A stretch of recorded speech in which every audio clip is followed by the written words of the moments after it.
Adnan, thank you. Goodlettsville, Tennessee, Chula Vista, California. And it looks like an Academy Award-winning night on the Hill and certainly on this field at Lomity Stadium as we get set to see which of these two teams, Goodlettsville, Tennessee from the southeast or Parkview Little League, Chula Vista, California from the west, get to play another day and stay alive.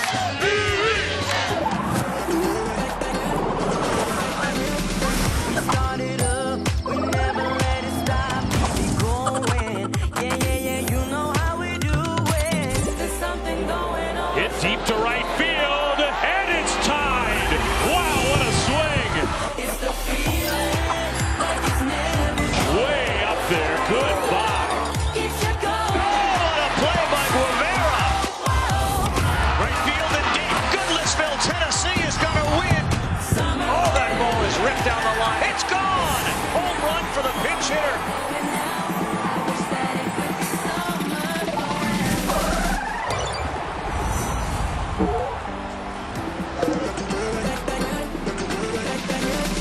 We are locked and loaded and set for another Little League World Series game as the 2016 edition is presented by Kellogg's Frosted Flakes. And a good look down at Lomity, where today it's a team in yellow representing the southeast, Goodlettsville, Tennessee, and the powder blue of the west, Parkview Little League, Chula Vista, California, each trying to stay alive as this was elimination day here in South Williamsport. And we'll go over what happened. Earlier we saw long balls. Jose Leal, Mexico, they beat Canada 7-1. Mexico stays alive. Caden Din came in, hit a home run, and then a walk-off single. Iowa stuns Rhode Island, and Australia shocks Curacao. First time that they've come up with 2 wins at the Little League World Series. Once again, their dominant pitching keeps them alive. So Australia stays to play another day and is still alive in the international championship competition. You see the teams that have 2s or 3s next to them, they are all done. And we got our last elimination game tonight between Tennessee and California. The 2-0 teams clearly with the advantage. The last 8 Little League World Series champions all started 2-0. The winning team will play Iowa at 3 Eastern time tomorrow. The losing team will find themselves eliminated from Little League World Series competition. An unfamiliar position for California to be in, and welcome everybody. What a glorious night it is, and happy to be joined by Aaron Boone, who of course just came up from the set of baseball tonight. We'll get his thoughts on just this atmosphere in a second. Kyle Peterson as well. You've done regionals before. You've seen California. This is an interesting team. 4 of the players, only 4 have gotten hits through their first couple of games. One of those players has 3 of those. Yeah, Ali Camarillo. But when you think of California, you think of powerhouse. You think of teams that come here and hit the ball out of the ballpark. It's been a bit of a struggle for them offensively. Is tonight the night that they break out? And it would seem that Ali Camarillo, if they do, will again play a major part. He'll hit at the top of the lineup. He's been one of the few guys that has had it rolling here so far. No doubt. They only have 8 hits. He's got 3 of those. And to Aaron's point, be nice for them to break out. Won't be easy though, Kyle. Zach McWilliams is pitching. Yeah, they're facing one of the better arms in this entire tournament. Zach McWilliams has already been on this field, and when he was on this field earlier in this tournament, he was really, really good. That's a lot of Ks, and that's how many he had in his opener. Complete game against Bend, Oregon, allowed 2 runs, walked just 1, and struck out 9. And for Zach McWilliams, it starts with the fastball, and the fastball's very good. Got into the 70-mile-an-hour range. Remember, we're just 46 feet away. It's not a lot of time for these kids to react. A little breaking ball later on in the ball game. But Zach, a big reason why this team has had the run that they have to this point. A lot of history in Goodlettsville, Texas. A lot of history in this family. More on Zach. Let's go downstairs to Jamie Sire.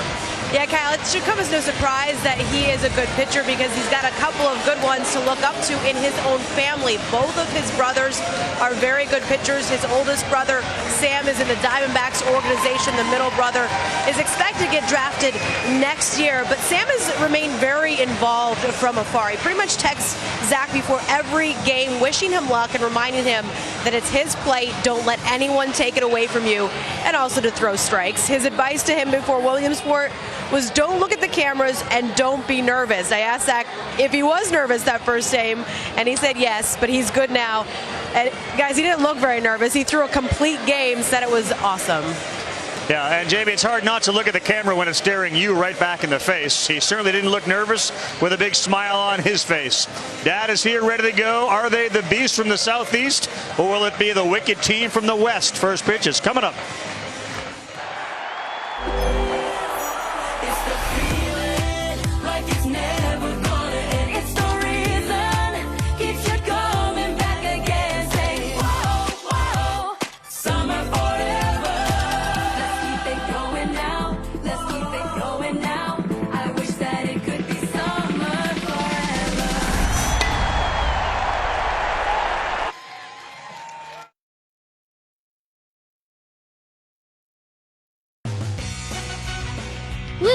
World Series is presented by Kellogg's Frosted Flakes cereal. They're great, and in part by the Odyssey from Honda, official vehicle of Little League. And AT&T, mobilizing your world.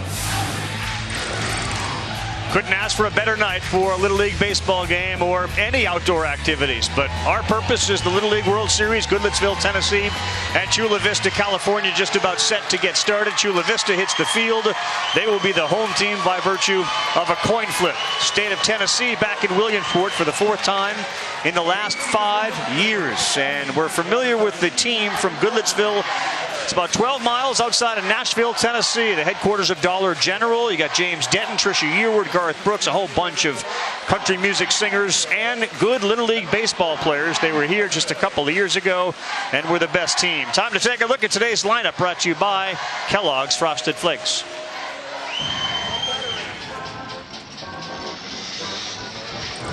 Hi, my name is Robert Carroll. My favorite player is Dustin Pedroia. Hi, my name is Easton Dillard. My favorite player is Derek Jeter. Hi, my name is Brock Duffer. My favorite baseball player is Craig Kimbrell. Hi, my name is Ethan Jackson, and my favorite baseball player is Bryce Harper. Hi, my name is Tanner Jones, and my favorite baseball player is Mike Trout. Hi, my name is Tyler Jones, and my favorite baseball player is Mookie Betts. Hi, my name is John Henry Knotts, and my favorite baseball player is David Price. Hi, my name is Zach McWilliams. My favorite player is David Ortiz. Hi, my name is RJ Moore. My favorite baseball player is Mookie Betts. Hi, my name is Ryan Oden, and my favorite baseball player is Giancarlo Stanton. Hi, my name is Isaiah Page, and my favorite baseball player is Domingo Ayala. Hi, my name is Carson Rucker, and my favorite baseball player is Derek Jeter. Hi, my name is John Luke Simmons, and my favorite player is Randy Johnson. All right, Joey Hale says I still haven't grasped it yet after they won their regional championship. We don't want that. We don't want that. He's there having a good time. He has enjoyed it. His perspective on this whole thing is great. And it's kind of nice to have a couple of leadoff hitters like he does in Tanner and Tyler Jones, the Twins. They beat Oregon, lost to New York. Michael Mancini was outstanding in that game with the double-digit strikeouts. Tanner Jones, the catcher, 3 for 6 with a home run at the series. And the first pitch from Padilla is in there for a strike. Padilla's last appearance was in the regionals, and for the most part used in relief.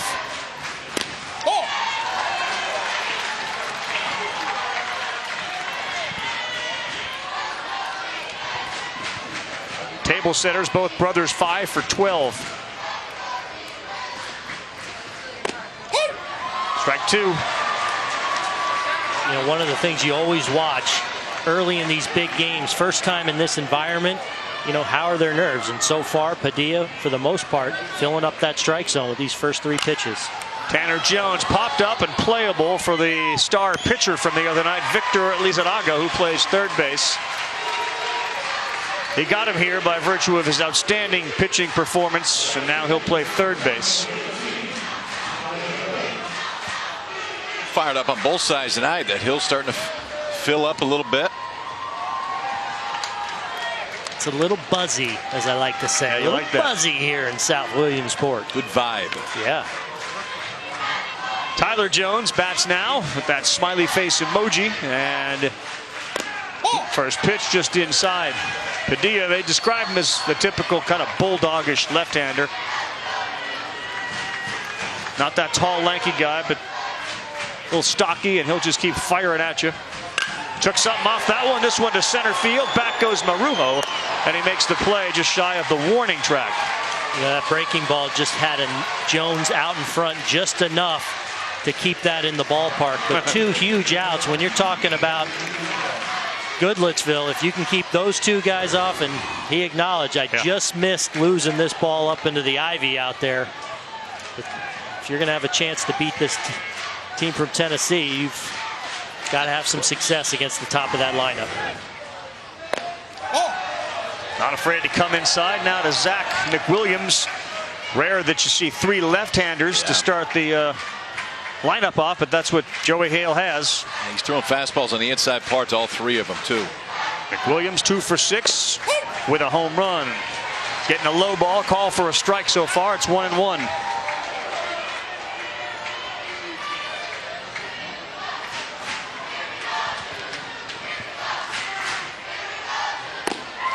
Good one. He's got a real nice pace, doesn't he? Yeah, he looks comfy. Yep.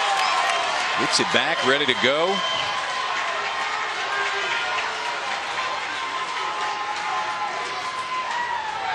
There you go. Juju Padilla didn't require more than 10 pitches. His real name is Julian, but he's into the Juju deal. His basketball idol is James Harden because he, like Juju, is a lefty. And all we've seen so far tonight are lefties. 3 hitters and a pitcher.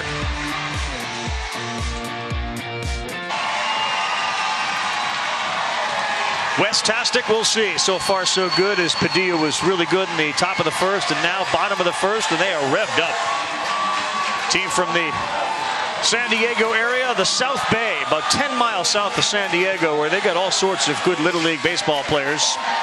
And it's now time to meet the team as they get set to come to the plate.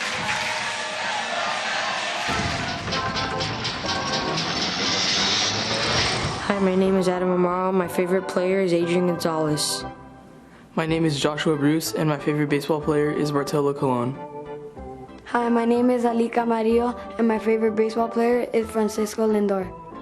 Hi, my name is Adriel Colmenero, and my favorite player is Giancarlo Stanton. My name is Omar Cordero, and my favorite baseball player is Bryce Harper.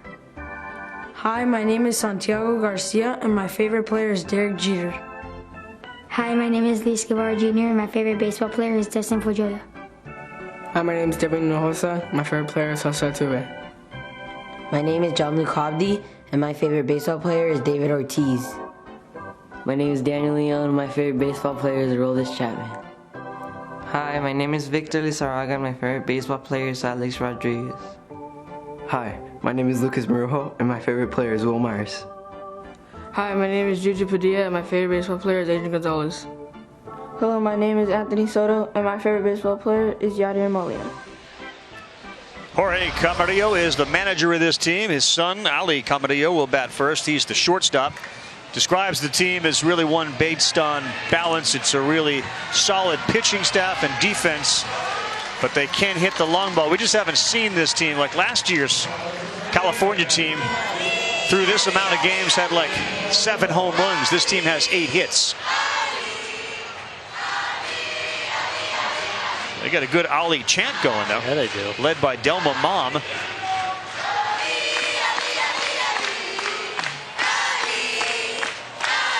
Now, if they do that for everybody, I can see where it would motivate you to get some hits, but that may be the exclusive chant. It'd be a long night over there.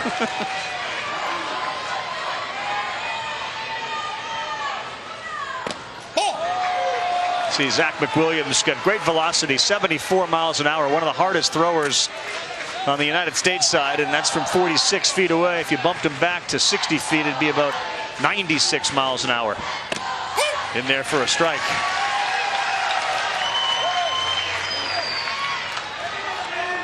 Camarillo, 5'2", 89 pounds in the 8th grade.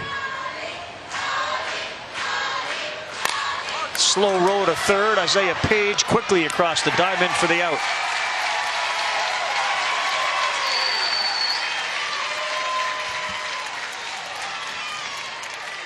We'll get a seat up there, so we're kind of checking out what's going on. The Iowa kids looking down. They've kind of gone incognito, hiding way up in the shadows. They had a big day. There might be people looking for autographs and everything else now. Kind of who we got next. Who's next? Right. Anthony Soto, the catcher. Good breaking ball in there for a strike. Outstanding game earlier today. Iowa beats Rhode Island. Story was about pitching in that one. And Iowa last night, a lot of folks watched. They were walking everybody today. They were much better. Ball in, work off of that. Quick he is. Get it back, get it going. Get it back. Both of these guys. Juju Padilla was the same way. Get that ball, get right back on the mound, get ready to go. Well, John Kruk did the last game that McWilliams pitched. He was so impressed with his mechanics, from his setup through his delivery. He just looks like a pitcher. He looks like he's very tough on right-handed batters. He's so big, and he kind of drops down to the side a little bit and kind of low 3/4. Creates a real tough angle for these right-handed hitters. And Camarillo, who came in swinging the bat real well, soft grounder to start. So, Booney, let's give us your thoughts on the Williamsport area. It's, you know, getting to be here for the first time last year. Magic is what comes to mind. Looking out at that hill as the sun's setting here. This is a special place. This is if you're a fan of baseball or a sports fan for that matter, this is one of those bucket list places you got to come to at this time of year with all this on the line and the fun that these people are having. Not called a strike. He wanted it. It's one of those places where you're just kind of driving down the road and you can't imagine that something so beautiful sits in the valley here. If you come, I don't know what the road is, but you come in back behind this stadium and everything opens up behind you. You're just not ready for it. Tough play. Page, no play. Kind of a swinging bunt there from Soto, his third hit at the Little League World Series. Hey, pretty or ugly, it works the same, huh? It works the same, kid. Yeah, I remember pulling in to the fields here last year, and this was a place that since I was 6 years old, I always wanted to go, right? Williamsport was just this place you could never get to. You always dreamed of coming, and to finally get to see it last year and to see that it surpasses expectations. Right.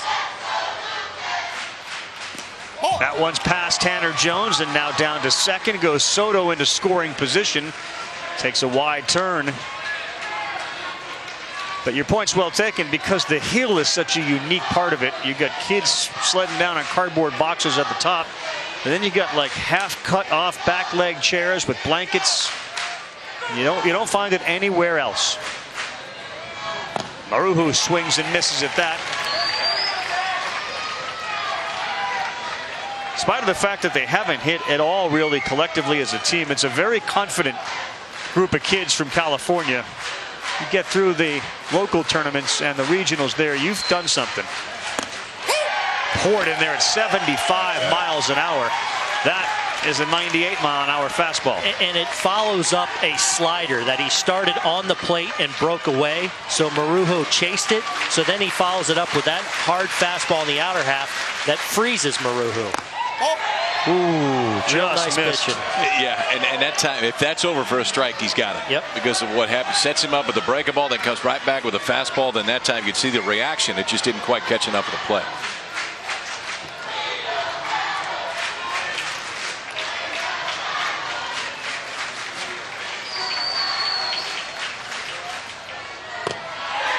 On the corner, called strike three. A filthy pitch. And another one that hit 75 miles an hour. Back and forth. Slider, then to the fastball. Missed with the slider, then came back and just dotted a fastball on the outside part of the plate. Here's that crossfire that Booney was talking about. Low three-quarters action. And against the right-hander, especially if he's going to that side of the plate, that is not an easy pitch to pull the trigger on. Daniel Leon, one of the pitchers who's ineligible for California, now steps in. He bats cleanup.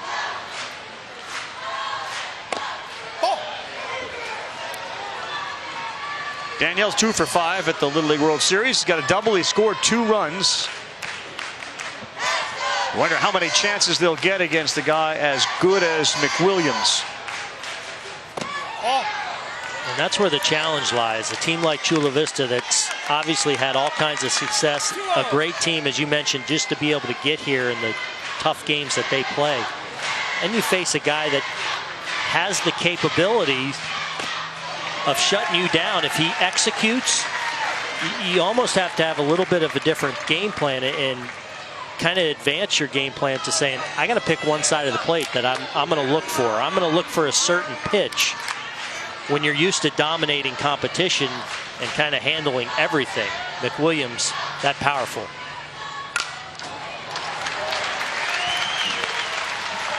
You can certainly see how he's been impacted by his siblings, Sam, the 20-year-old, and Ian, who apparently, according to Jamie Sire, is on the verge of going to the next level when it comes to baseball, being recruited and or drafted. On the ground, off the gloves of the third baseman, and what a huge play Carson Rucker just made. If that trickles into the outfield, West is going to have a run.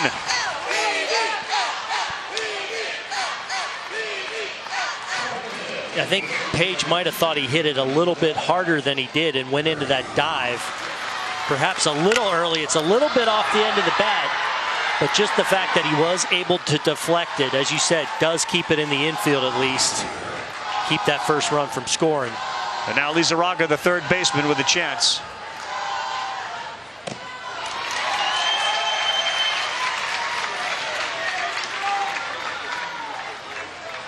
McWilliams' pitch count to 21 here in the first inning.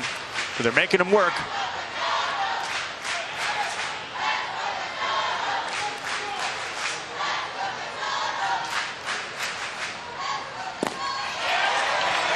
Saved a run there. On a strike. Saved a run there. Tanner Jones going backhand. On back-to-back sliders now that hasn't seen the ball real good. Now you worry about getting too nasty of a pitch where that catcher becomes real important. Really good job by McWilliams. He strikes out 2, throws 23 pitches to get through it.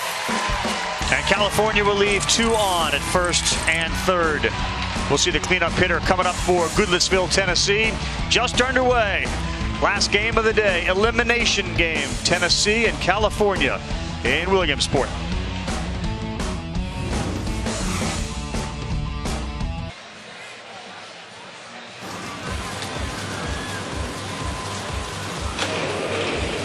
We're back. We're not all about just Little League. We're also about softball. And here, they're about the Hall of Excellence, which is the top of the hill. And today, the Celebrity Award winner and now inducted Kat Osterman, of course, a phenomenal softball pitcher. Jessica Mendoza knows all about her. Gold medal, silver medalist as well. We send it down to Jamie. Thank you so much, Carl. And Kat, you were here for the first time. We always like to ask people, what are your impressions of the Little League World Series in Williamsport? I mean, in person is just way more amazing than what you see on TV. I mean, you see it on TV and you're like, oh, you know what, I really want to go experience that. And then you're here and just the atmosphere, I say the genuine kindness of everybody that's volunteering, helping out. It's awesome. You walk in and whether you've been here before or not, you feel like you're at home. It's a great energy. We were talking in the break about you throwing out the first pitch, and I was going to ask you why didn't you go softball pitch on that one? One, I'm in like wedges that have a heel, but 2, I've done softball first pitch I think a couple times this summer at some nonprofits back home, and every time for some reason, I guess because I'm in retirement, I'd like throw it way wild. So I was like, at least overhand, I know where it's going. Well, it was a strike, so good job there. I know that Little League was really important to you growing up, so being here and being honored, what does that mean to you? It was a huge honor. I mean, when I got the phone call, I was blown away. I was at the gym with my fiance, and I stopped him from working out and was like, guess what? Guess where we get to go? Like, I was so excited. Like I said, I mean, not putting 2 and 2 together, that would have ever been a possibility. But for them to honor a softball player and start to, give softball players dreams of, you can do bigger and better, and you can be in the same, they walk through the museum, they see the wall. So hopefully they can start to dream to be on the wall.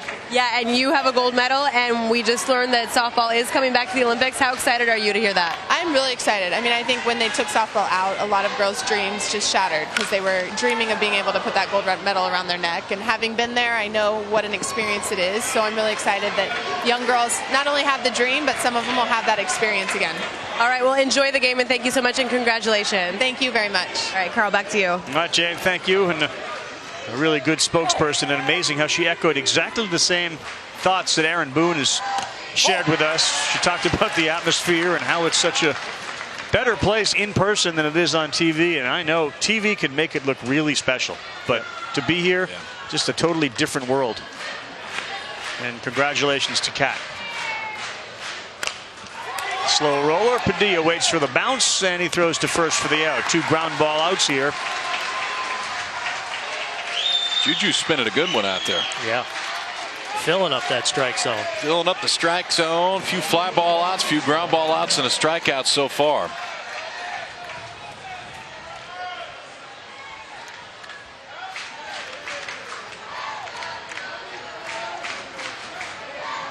Now, number 8, Robert Carroll, was scheduled to bat. Perhaps we'll have a pinch hitter. Trying to get Juju out of his rhythm because he's in a good one right now. One of the things I love to watch with these kids is, Kyle, and I know you as a pitcher, just watching their deliveries. And Juju seems to just have a real smooth, effortless delivery. And when you can do that and repeat it so often, it allows you to command the ball well. And we've seen Padilla do that so far tonight, filling up that strike zone. A couple ground outs, a little velocity with the strikeout. John Henry Knotts comes up to the plate. First pitch strike. Tennessee team carries 13 players, so everybody will have to get at least one at bat.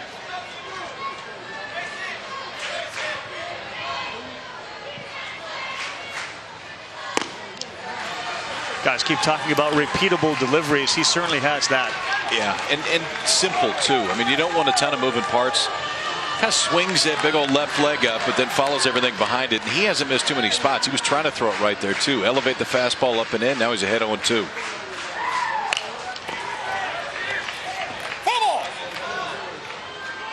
Kind of steps to the side to start, and then watch that leg kind of swing up there.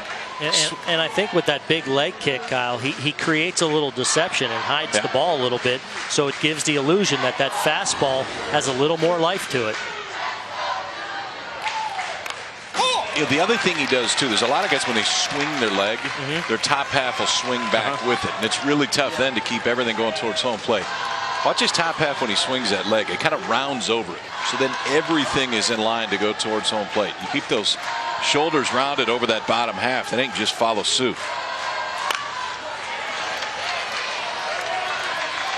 Hasn't been a lot of hard contact, although a couple of very good defensive plays down there at third base. Lizarraga has looked very good. He's a big kid too down there. That's another one who looked really good on the mound. Whew.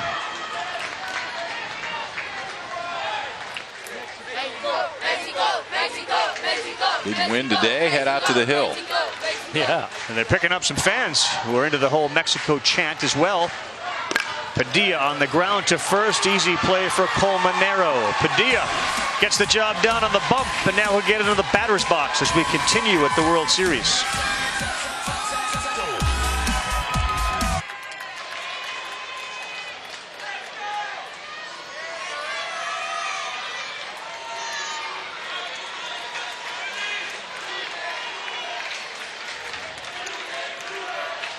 So we're back here at South Williamsport, and on that play, the ground out to the first baseman, catcher's interference was called. You'll be able to get a look at it. Watch the glove right there. Yeah, he hit the glove of Soto. So Knotts will end up on first base on that call, catcher's interference. Kyle, you were talking earlier today about how it's better for a catcher to be up close or close as they can be without having that happen. Helps the pitcher out. A little too close that time. You could steal some low strikes if you get up there a little bit closer. But that one, the other thing too, I think especially with younger kids, sometimes that bat does lag a little bit behind. And when it does, you know, you'll catch a glove here to where in 3, 4, 5 years when kids get a little bit stronger, it won't hit the glove. Thumbs up for Ryan Oden, who bats now, 5'8". This one is into right, and it's down. And now the catcher's interference, guys, at second base after a single from Oden. The other thing we're seeing a lot of, Aaron, too, with all these teams, bottom halves of the order have done a lot of damage. Well, that's a good job right there of getting a breaking ball up in the strike zone. Look how long he waits on it. He's not fooled by it at all and just drives it to the opposite way. When the bottom of the order is rolling and you can set the table for your kind of star players on the team at the top, that goes a long way in allowing you to go on a great run in any tournament, especially here at the Little League World Series. They're going to bring up Brock Duffer. What was supposed to be Isaiah Page, but Joey Hale's using his experience here at the World Series, and he's going with a couple of substitute bench hitters. Duffer gets jammed. Again, that's that delivery.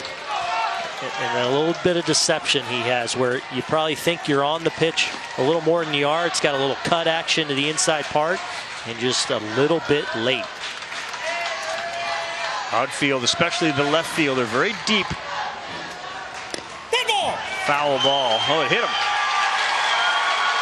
So here you go with the Catcher interference, single, and now hit by pitch. California helping out Tennessee.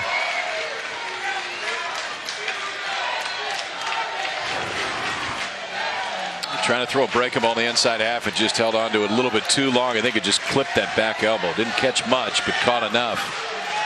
So what looked like it was going to be a 3-up, 3-down inning. Catcher's interference, single to follow, no hit by pitch, and Goodlettsville has them loaded with 2 outs. And another pinch hitter, John Luke Simmons, in the spot of Easton Dillard. So Knott, Stuffer, and Simmons, all substitute players, will have their at-bat checked off here in the second inning. And the base is loaded. And a chance now, if you can deliver here with the 9 spot in your order, then you flip that lineup over, and one of the Jones boys comes up, and you could all of a sudden look like a 1-2-3 inning could turn into a big inning in a hurry. Yep. Give Nick Williams a lead, perhaps. Good hold there from Simmons. 2-0.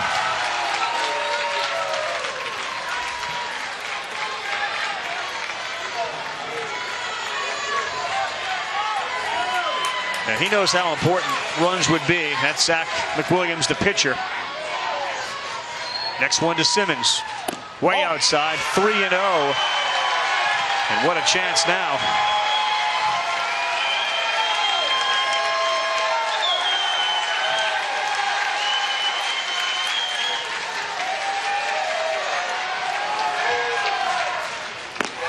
And he walks in a run. Not only does the catcher's interference cost a run, it's now already cost Padilla 8 more pitches.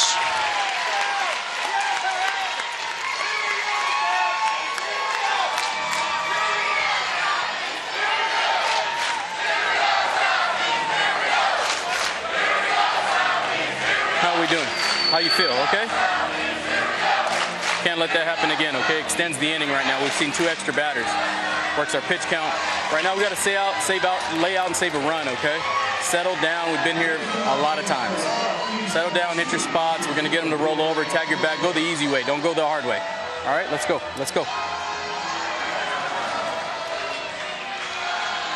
That's what it looks like from up on the hill, and it's a tough spot. You know, he was out of the inning, and now you're loading up the bases. I like the calm, matter-of-fact nature, though, of the coach there. Just, hey, make a pitch here. We're going to roll over and get an out. You know, give them the positive picture in a calm way, and that's how Coach Soto delivered the news there. The look on Juju's face has not changed. I mean, it's been the same since the first pitch of the game. Going to be very careful now, and you can't afford to be too careful because you walk in another run, but this is their best power hitter, Tanner Jones. And he rips one to left. It stays up. Oh, and it's caught out there by Daniel Leon. He hit a hard shot to left, but they get out of it. The bases stay loaded, and it bears repeating. Padilla gets it done on the bump, and he'll be in the batter's box when we come back.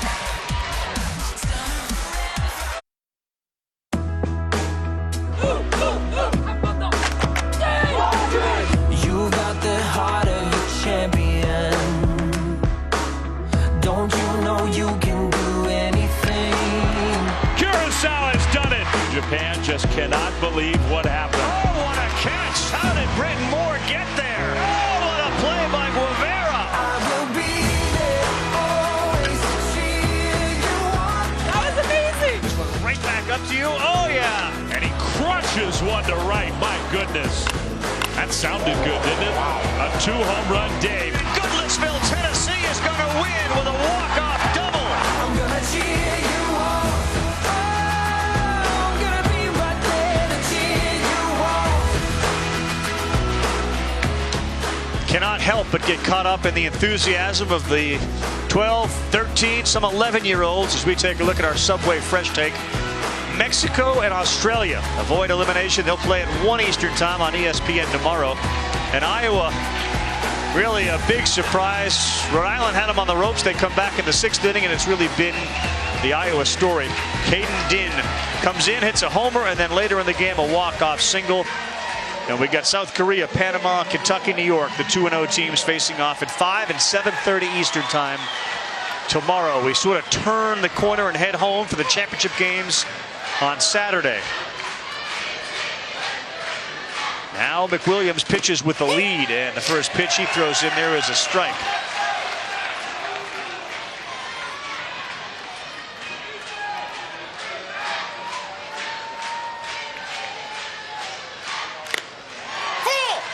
I always wondered, Kyle, you pitched. Now, as a little leaguer, when you're pitching and you're a pitcher, is it easier as a hitter because you're a pitcher to understand what the other pitcher might be doing, or is there no advantage? When I was this age? Yeah. When I was this age, I was just trying to throw a strike. I didn't want to move in any way. We weren't throwing any other pitches.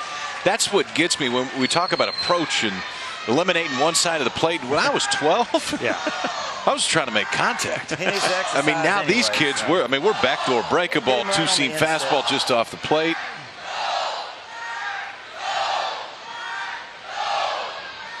Yeah, so they're rubbing. And, Joey Hale said, we're going to need a little exercise anyway, have them run around. Yeah, so the goal at that age is just to try to have bat, hit ball. See ball, hit ball, throw ball to catcher. Can't worry about what that kid out there is doing. Eat pizza. Yeah. All the excitement of the Little League World Series, including the scores, the stats, the highlights, and more. You can find them at LLBWS.org or follow along on social media with the hashtag LLWS.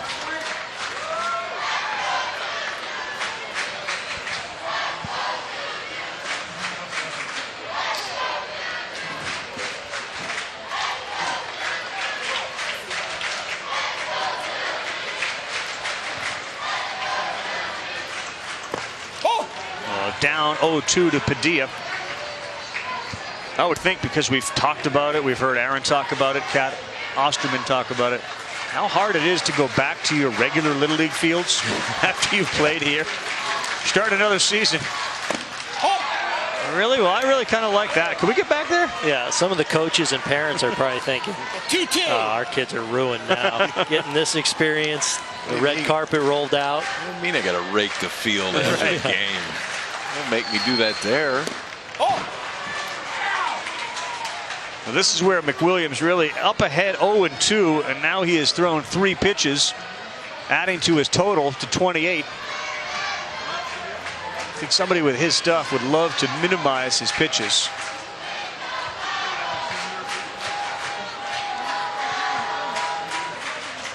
Ball 4. And after being up 0-2, he loses Padilla.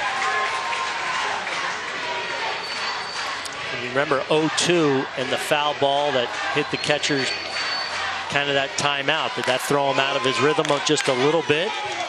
But a good job by Padilla of working the count after getting behind. A big leadoff base runner now for California. Yeah, that's Lucas Marujo. He's out there in the bullpen. You're not doing that at home either. Throwing a ball to a fan. You're throwing a foul ball in the stands. You're running. Right. You're running a lap.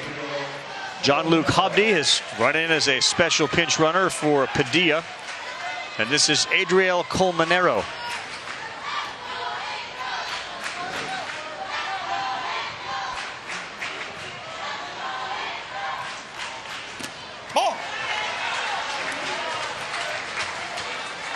Colmenero, another big kid, 6 foot, 154-pounder.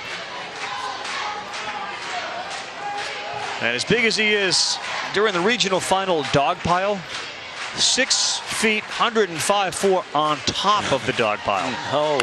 Ripped up the middle, a line shot that gets all the way into center field. Hobdy goes to second. Colmenero's first hit at the World Series, and it was a hard one.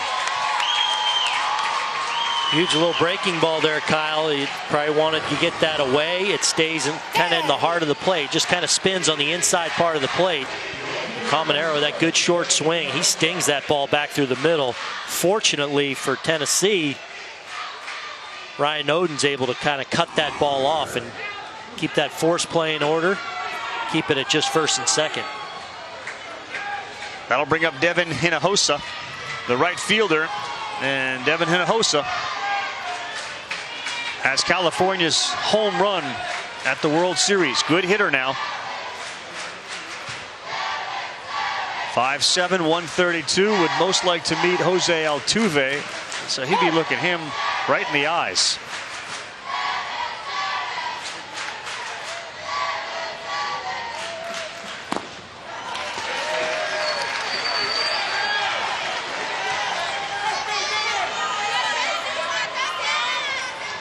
That's like street painting gone to sign painting. Yeah, you got to go in pencil first on that one. That's aggressive. You go straight to the pen.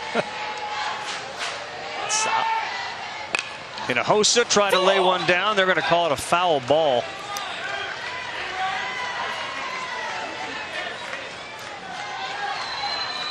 That was close. See the ball deep. See the ball deep. To having Hinojosa step on it in fair territory. Nope, you see it spins back. Another 0-2. Oh, wow. It's a good place to live. Might not get all the calls down there, but 0-2, that's a perfect spot.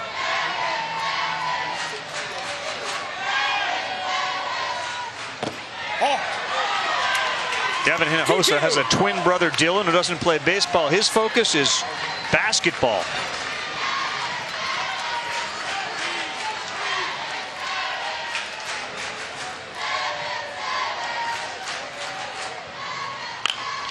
Jam shot with nobody out. Did they get them at second? Yes, they did. Double play. Eastern Diller does a good job. He tagged Culmanero and threw out Hinojosa.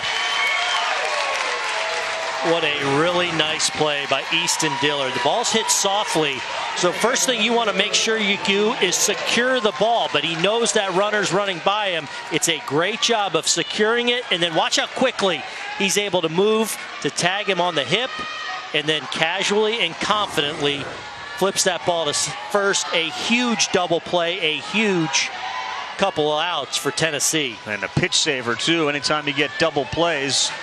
Number 9 hitter Luis Guevara, ball 1. That was really good. Yeah. To be able to grab that ball with the bare hand, stick it in his glove, make sure the base runner didn't knock it out. Then knew he didn't have to speed up the throw. Well, forget Little League. I mean, that's a play that you'll see guys rush all the time, and not only not get 2 outs, but in their haste to get 2 outs, mess up the play. That's a really poised play by a young man out there at second base.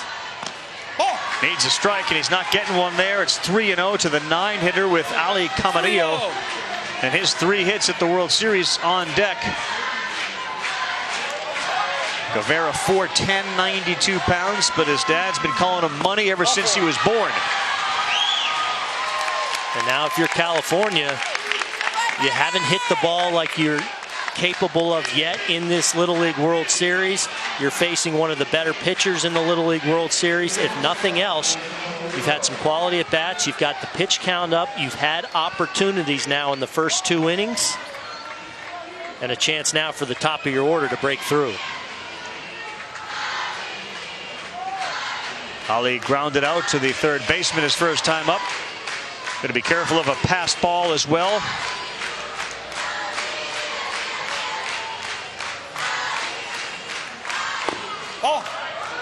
Inside ball 1. Jean-Luc Hobdy takes a few steps off third base. That one was inside.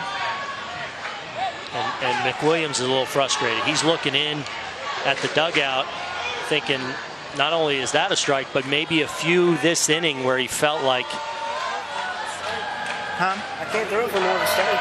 You see, you're getting negative because he's not giving you calls that you want to get. You can't worry about that. Once the throw's over, it's over. Get ready for the next one, because if you dwell on that pitch, you're not going to throw a good one the next time.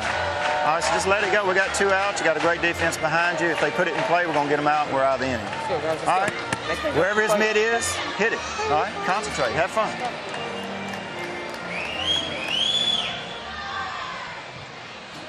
That's perfect. Yep.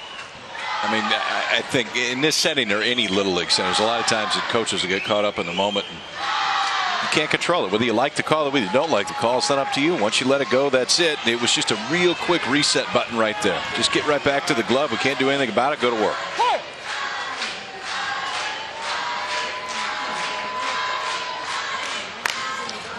On the ground to first. Boy, the mound meetings do tend to work beautifully. One pitch, he gets the out at first, and he'll strand 2. Another look at that double play turned by Easton Dillard. The calm, cool, collected, tag and a flip.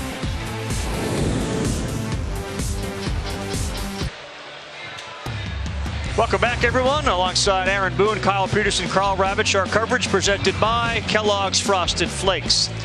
Aerial coverage tonight and during the day brought to you by DirecTV. You call yourself a sports fan, you gotta get DirecTV. Little League World Series action. Wait a minute, what?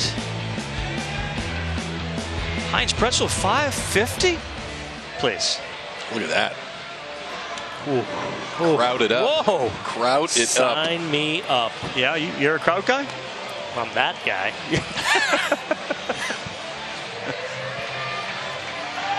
So we got a new pitcher, Lucas Marujo, and this may have to do with wanting to have Padilla available. 32 pitches, but he was locked in. California wins tonight. They got to play again tomorrow. They win tomorrow. They would play again on Thursday, and Padilla would be available on Thursday. He threw well. He gave up 1 hit. Did his job today. See if it pays off. Marujo can do. It was a big arm from center field in pregame. Padilla has moved into left field. Here's Marujo's first pitch. Oh.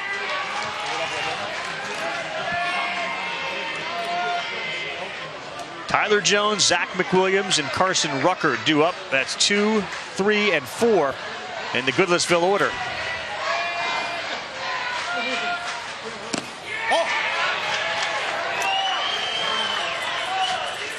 Joey Hale down there at third base said the kids just don't understand how big a prize it is going to be until they got here and see everything. Teams from the other countries, big crowds at every game. They have no idea. Oh. Inside 3-0. Goodlettsville got a double from Robert Carroll in their opener. Come back and won their game. Jeremy Jones, of course, the dad of both Tanner and Tyler. Called strike. And there's the mom, Sandy Jones.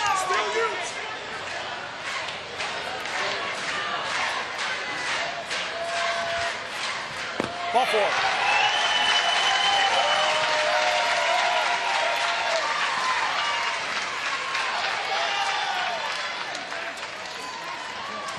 Zach McWilliams will bat now, the pitcher. Struck out his first time up.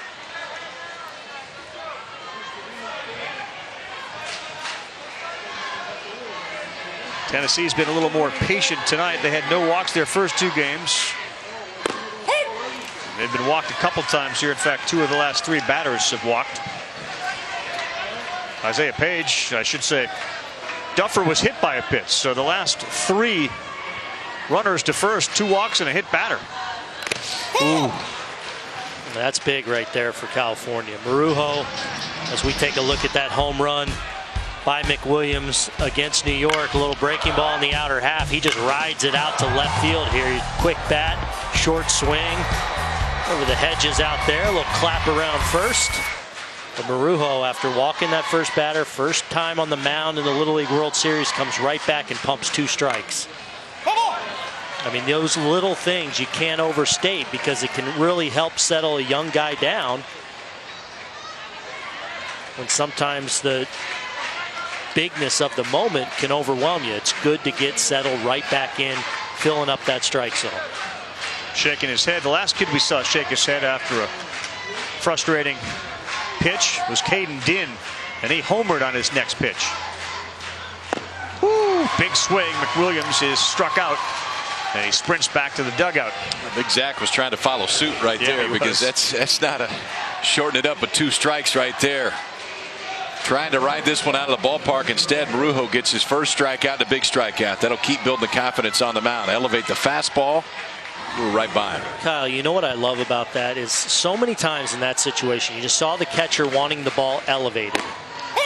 But you'll see, again, not just a Little League player, this happens in the big leagues. A guy overthrow that pitch and want to make that pitch too nasty, and then it becomes a pitch that there's no chance the hitter's going to offer at. Locate the pitch, which he did perfectly.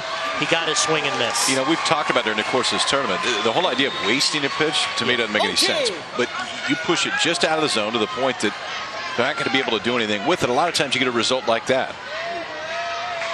Ahead of Carson Rucker, 0-2. A little high. You know, for a while I thought, Kyle, he was sort of steering things as he came out, and now that actually just looks like his delivery. It's very fluid, almost slow, but it flows out of his hand really well. Arm action's kind of long. It's a good right arm. Yep. Right down the middle, Rucker gets struck out. So even though it's the same pitch, changing eye levels can have a huge effect on the guys at the plate. Before, we tried to run the fastball up and out of the zone, and then this one go right back down to the bottom. So they're both fastballs. Velocity's the exact same, but to the hitter, one is up and out of the zone, the other one's right at the bottom part of the zone. Now Ethan Jackson hit it back to the pitcher his first time up.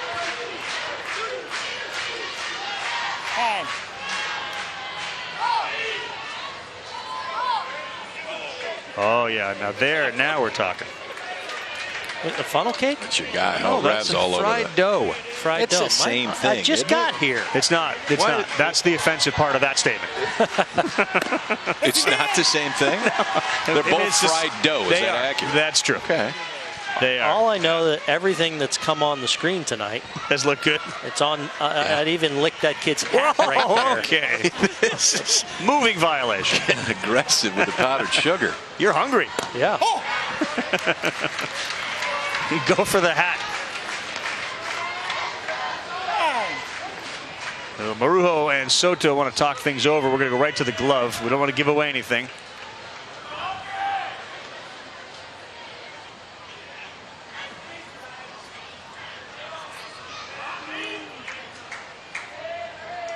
Yeah, not sure what it was about, but whatever it was, apparently it was to the satisfaction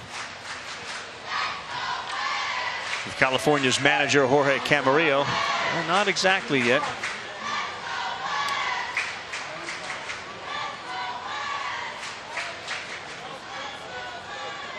And apparently, the California kids may think that some of the Tennessee kids are yelling out the signs that they're seeing. Get a pretty good feel from it from Joey Hale. And if that's the case, it may be a sportsmanship issue, but it's probably something that at the next level, the kid who's catching will be told, will hide it a little better. No? No base runner on. Now a guy at first, but seems like it was something that's been bothering them a little bit. It could be. I mean, they could be getting him from the bench, too. That's what I mean. It could be somebody stealing signs. That's starting early. Here's your 1-1 to Ethan Jackson, and that one is ripped to right, but it's just foul. Ethan thought he had some extra bases. You big sign stealer guy? No. Really? Like, did you want to know if you were hitting? Yeah. Absolutely. But somebody had to steal him, so you wouldn't steal him. You were just counting on others to do it. I was really bad at it. Okay. And but yeah, if someone actually, if I knew they were 100% right, then you won. or real close to 100. Right. I mean, you never have 100% right. Jackson underneath the glove of Lizarraga. And he hit too hard. One foul, one fair. Yeah, because there's a bunch of guys, I think, who would say, no, I don't want to know. Well, this is the hot corner at its finest right there. Great job by Ethan Jackson. We saw the previous pitch almost dump a ball down the right field line. There looked like Marujo took a little off that, out over the plate. He pounds that through the left side. A do-or-die play down there at third. Another scoring opportunity now for Tennessee. Yeah, and you can see Joey Hale's idea. He had 2 outs. Robert Carroll was due up in the second. He pinch hit for him. Now he gets him up, and he likes his bat with 2 outs, but he grounds it. And a little flip from Guevara to Camarillo. With 2 on, he couldn't get it done. When we come back, the newest member of the ESPN baseball team, the Hall of Famer Ken Griffey Jr., at least for a night, will join us here.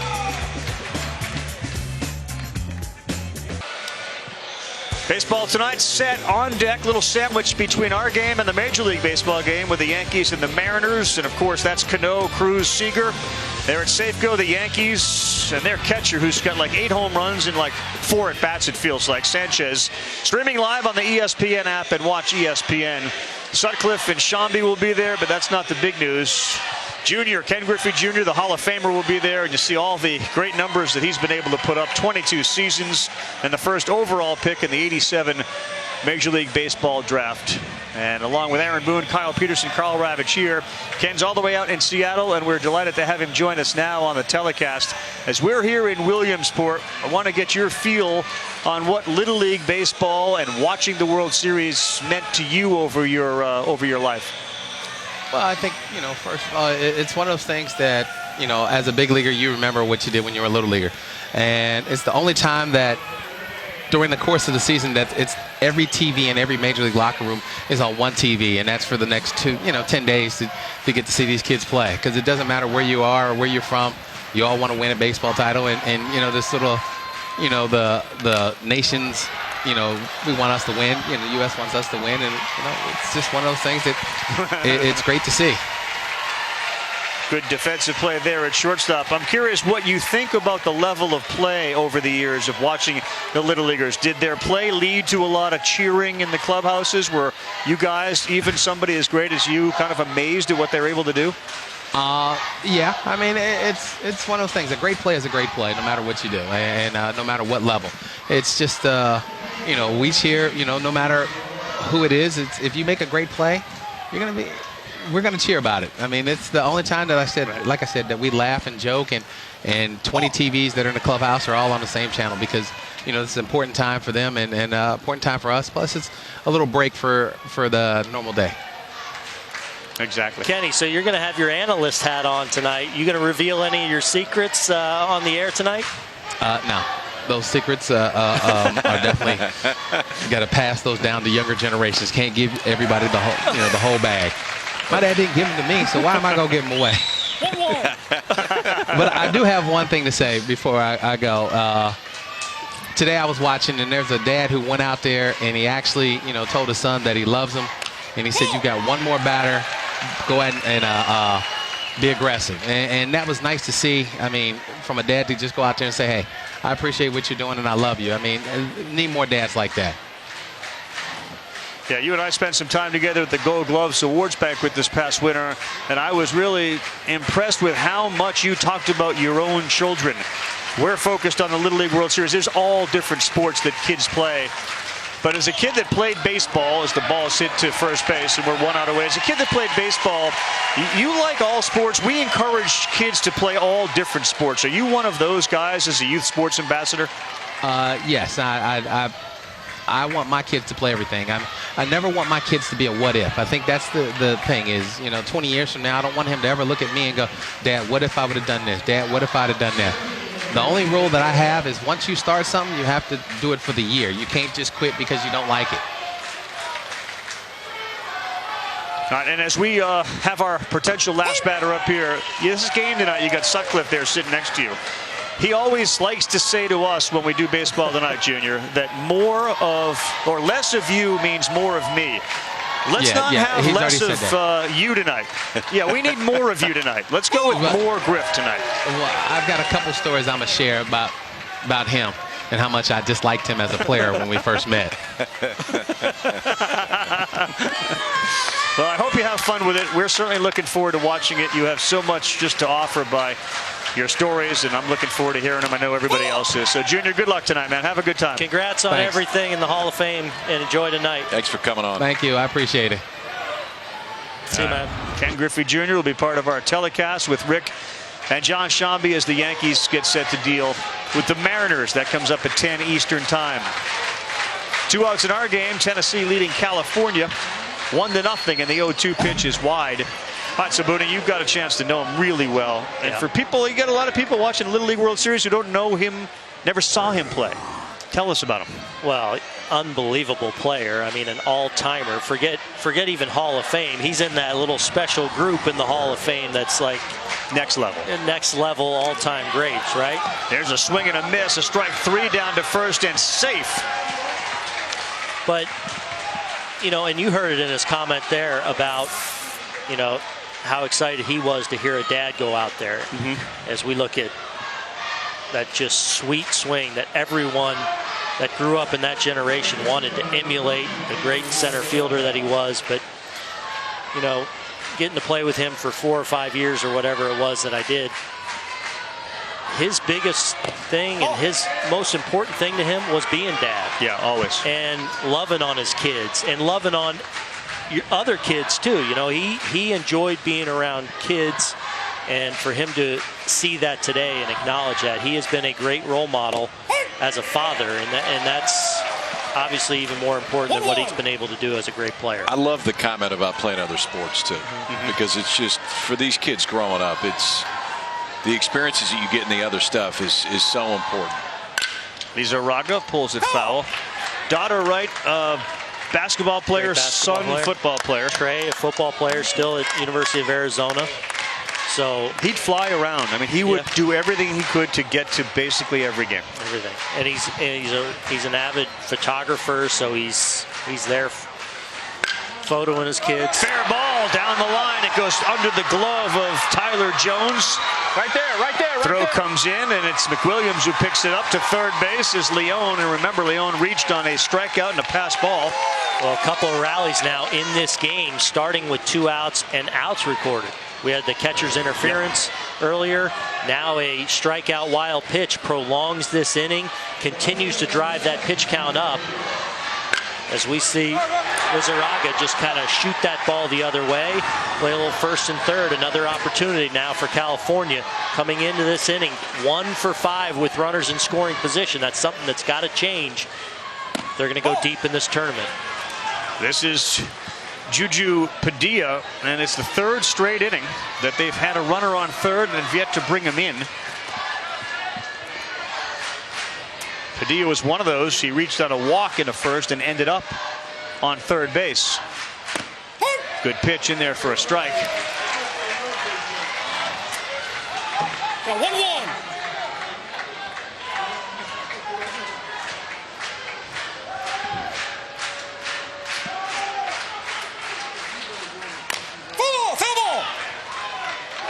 You know, and if nothing else right now for California, you're creeping up on 60 pitches now for McWilliams, and a guy that is that dominant.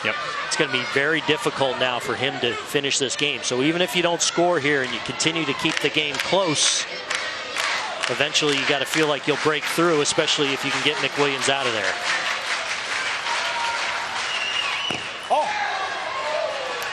2-2. It's funny at the regionals. I know different regionals that I watched and doing the Mid-Atlantic and New England. That when you had first and third, a lot of times that first base runner would take off, and you would try to draw a throw and get something going with the runners trying to score from third. Haven't seen it here, and Padilla swings and misses at that.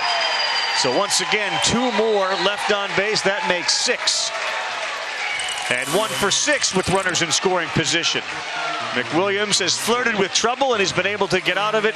So far, so good through 3.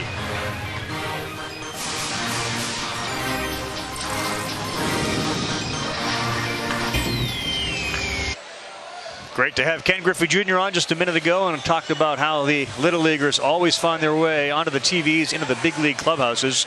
How do the big leaguers feel about it when a Little Leaguer says, hey, that's my favorite player? I mean, it's definitely a nice feeling for some of the kids to say that I'm the best player, I'm the favorite player. For that to happen is just a blessing, and just shows that I'm doing something right. I still feel like I'm one of those kids. When I see certain athletes or celebrities, I get just like that. So it's definitely crazy to be in this position. And I think to Junior's point, you've been in Major League clubhouses for years. I mean, it's on. They're aware of what the kids are doing.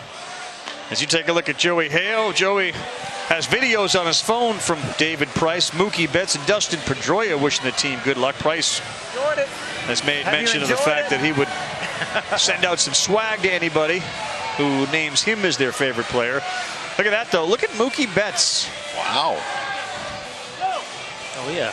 Joey Hale. Mookie can throw a perfect game at you on the bowling alley. 278 at him, huh? Yeah, he's got some 300 games as well. Deal. Mookie lights up when you talk about bowling.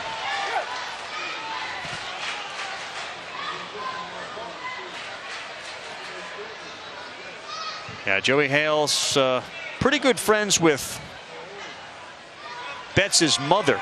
Mookie was born in Nashville, Tennessee. Mookie's got it going on in the bowling alley. He's also got it going on the baseball field this year. He's got himself in that MVP conversation. Yeah, he does. Extra base hit machine. Couple 3-homer games this year already. Not to mention a hum baby. I'm sorry, a what? What we got? He's a hum baby. He's a hum baby? Yeah. It's on my fantasy team. Oh. The hum babies. The club. We in the Baseball Tonight clubhouse know all about the hum babies, Kyle.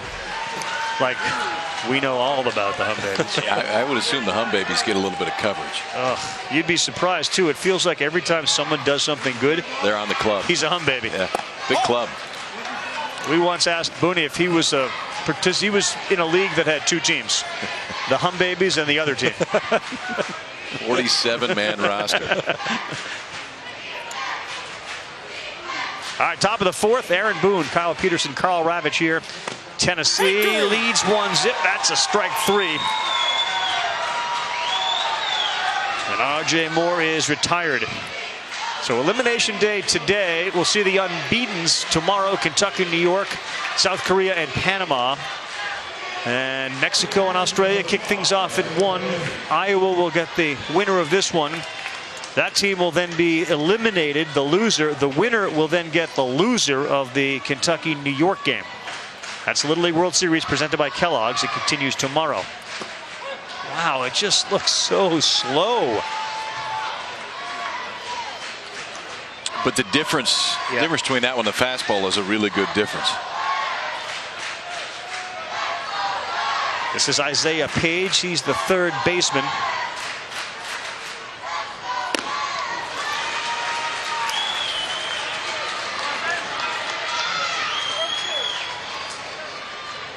What has been pretty predictable about California over the years, and they are sending a team to Williamsport for the 5th time in the last 6 years. Everybody on the team seems to be able to pitch and pitch pretty well.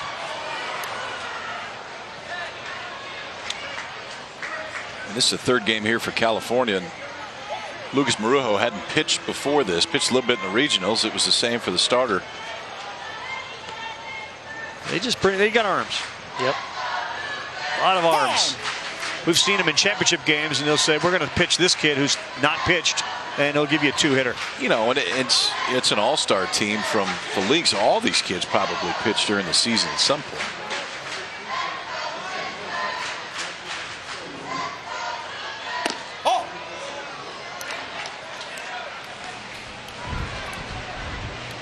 Oh, Little League hygiene. Now, how about that? Bury it. Oh, there you go, Booney. Is that right? Yes. Well, we're going to find out. You're not buying it. Oh, I'm buying it. 3-2. Booney's so comfortable on TV now from when you first started to now where you will just eat the pizza on TV. Unabashed, I'm in. Kyle, you pick it up from here. You know, we're at Williamsport. Yeah. Well, part of it is going to be. Part of the fun of Little League is the concession stand. No doubt. You know, I mean, wow, you play the game to get to the concession stand. Right? That's true. Yeah, you get the ticket afterwards. Oh, pretzel, hot dog, Slurpee. The ticket was the magic. I mean, you line it up for the ticket the minute the game was over. Look, at that. That's creeping up here because too. Look over here. See, look right here. Here it is. That's what I'm talking about. Thank you, Dirk. Thank you. I don't know that we'll see any of that. Dirk, I think he might take it from here. Other side. No, there you go. The side that has. Really? Oh my gosh! We got action. Switcheroo. Yeah, you might want to throw it. We've got some serious powder. You know what that is?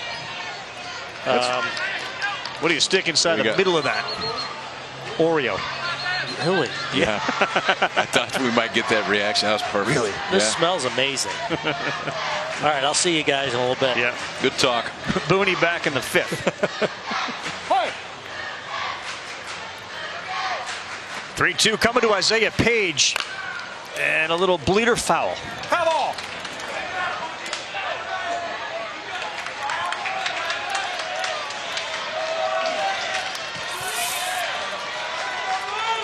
switcheroo. That would make sense.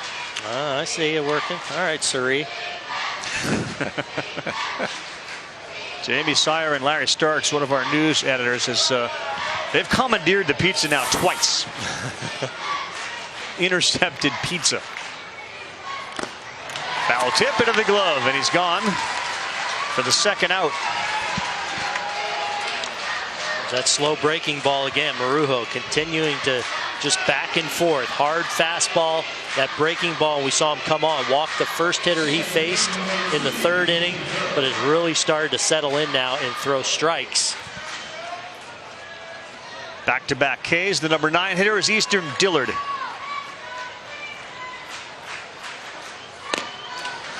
That's the first time Easton's hit today, but he's got to play the game right now. Yep. Because that double play totally changed the inning. How about that? Yes. Booney, favorite actor. Yeah. Saw that watching the other day. You did. Good one in there for a strike. 0-2. And you wonder if they'll have the same approach with Marujo, as he's now thrown 32 pitches. Go to somebody else. Have Marujo available if they can win tonight and tomorrow for Thursday. Oh, they were all running off the field on the left side.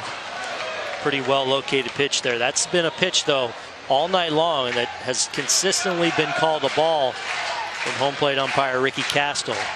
That was pretty good. Yeah, but he's thrown a handful there that hasn't been. Slow roller. We're going to have a tag made, and he is out. Marujo does it himself. 33 pitches in. Booney to the fried dough or the fried Oreos. We'll update you on that when we come back.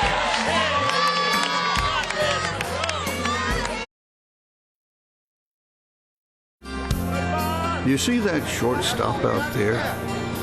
Well, his parents couldn't be more proud. And I know the feeling. You're there for them, no matter what. Whether it's hit or miss, win or lose, you're there. Feeling is joy, or sometimes disappointment. But mainly, you feel proud. Jen Garcia, she's amazing, as are all the parents that are here. Little League would like to thank the dedicated volunteers who make the program a special experience for millions of boys and girls. Little League extends their appreciation to the official sponsors, All Laundry Detergent and Snuggle Fabric Softener. They help maintain the strength and leadership of the Little League program. That being said, it's time now for our family interview. It's brought to you by Heinz, and here's Jamie. Carl, thank you so much. I'm here with Dave McWilliams, Mac, father of Zach McWilliams, tonight's pitcher, and you've had the chance to see him pitch twice here in Williamsport. A complete game the first time around. What's it like watching him pitch here? I'd rather he'd be playing third. It's a little nerve-wracking, especially 1-0. So more runs would help. More runs would certainly help. I can understand how that would be nerve-wracking.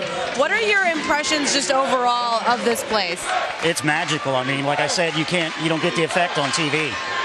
And I know he has two older brothers who are also pitchers. How involved are they in his development? Sam, the oldest one, very much so. In the off-season when he's home, he works with Zach and teaches him what he's learned from the pros. And I know he texts him before pretty much every game, kind of gives him some encouragement, some advice. What's that mean to you as a father to see your sons helping each other out? I enjoy it, better than fighting all the time. So, no, it gives Zach confidence, I think, to know that his big brother is really watching. All right, well, I'll let you go back to being nervous, but thank you so much and enjoy the rest of your time here. Thank you. Carl. Jane, better than fighting. That's all part of the deal, especially with boys. As John Luke Hobdy steps in. Time called. Booney, how did you take advice from your brother when you were growing up? Is that the same or game? did you fight? Yeah, or was it both? we would box throughout the house. He was 4 years older than me, so Rhett Boone, of course, former major leaguer as well. We'd go both levels and box throughout the house. And every now and then he'd light me up pretty good. He's 4 years older, and I'd start to quiver, and he'd say, "Hey, you can't cry. We're going to get in trouble." And I'd suck it up, and think. And then I'd always think after the fact, we're going to get in trouble. How about you? Yeah. Beating up on your little brother. But no, it was a great way to grow up with family members that could relate to what you're going through. Kyle, you obviously know, but the Boone family tree and their baseball legacy, it's not just brothers, fathers, grandfathers, all had influence over our friend here. And you talk about older brother helping out McWilliams. You had it from way up high. Yeah. Look out. Ball slipped out of his fingers. Just would have followed your dad to the right school. It all would have been better. But I guess you can't do everything right. Can't do it all right. Fight on. Fight on, baby. Getting ready. Yeah, you are. The USC Trojans. Yeah, we had we were going 3 deep in the defensive backfield last night from Boone on the breakdown of the Trojans. Oh, you were? I mean, this is. Yeah, it was his first real experience. I didn't know that was in there.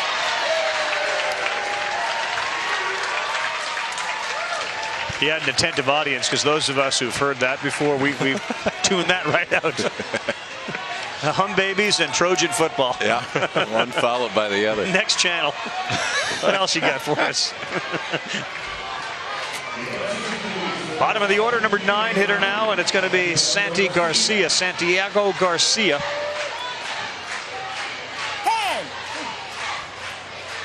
Pretty efficient inning here. Yeah, I was going to say, a chance now to, the one thing California has done is made him work through these innings, but now a chance to keep that pitch count down. And if he can retire the 9-hole hitter here, it's in pretty good shape.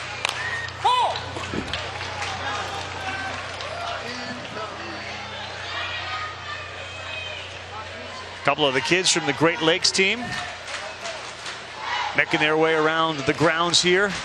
That team from Bowling Green, Kentucky. Very deep, very good pitching. That's a good one in there for a strike. Really good. Throws a little spike breaking ball, too. Yeah. I learned to spike breaking ball when I was 19 years old. I mean, there's no way. Your hands have to be really big to throw it. You can see that index finger spikes it when he throws it. Well, we've gone through the Boone family tree. Who taught you all these things? Both my parents. My mom was the one that used to play catch with me all the time when I was little. Yeah. But then my dad played a little bit of college ball too. So yeah, it was both of them though. It was awesome.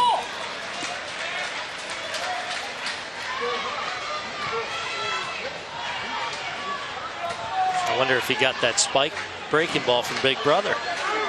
I would think so. That's you don't see a lot of 13-year-olds throwing a spike curveball. I can tell you that. 1-2, pitch 71. Oh, wow. 2-2.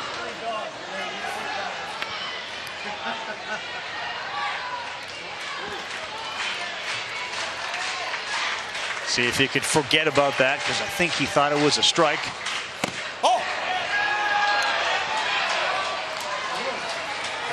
One thing Big Brother told him, you're not afraid to pitch inside. Own the inside of that plate.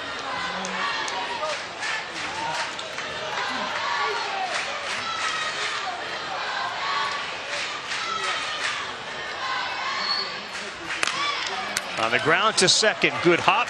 Dillard throws him out. He's been rock solid over there. And Dad's all fired up. Not until kids become parents do they really know how much they are loved by their parents.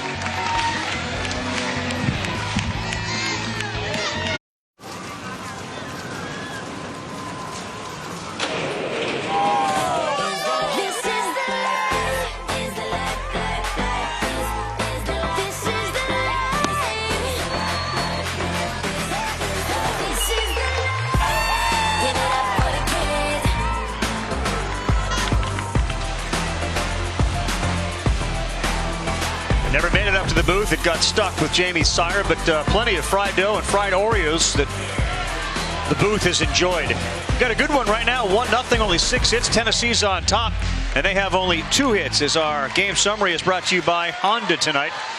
And this is a big half inning here. You got the top of the order up, Tanner Jones, and he'll face Lucas Marujo.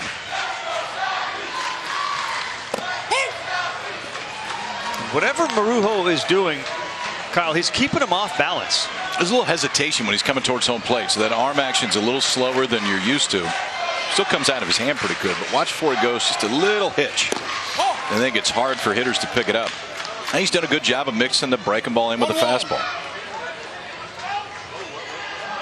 Tanner Jones came in Batting .500. He was 3 for 6 with a home run and an RBI. The Jones family, twins Tanner and Tyler. Dad Jeremy there, and there's Mom sitting there in row 2. These guys really were the difference makers in their first game and their victory. Carroll had the big hit, but they were in the middle of everything, the two brothers.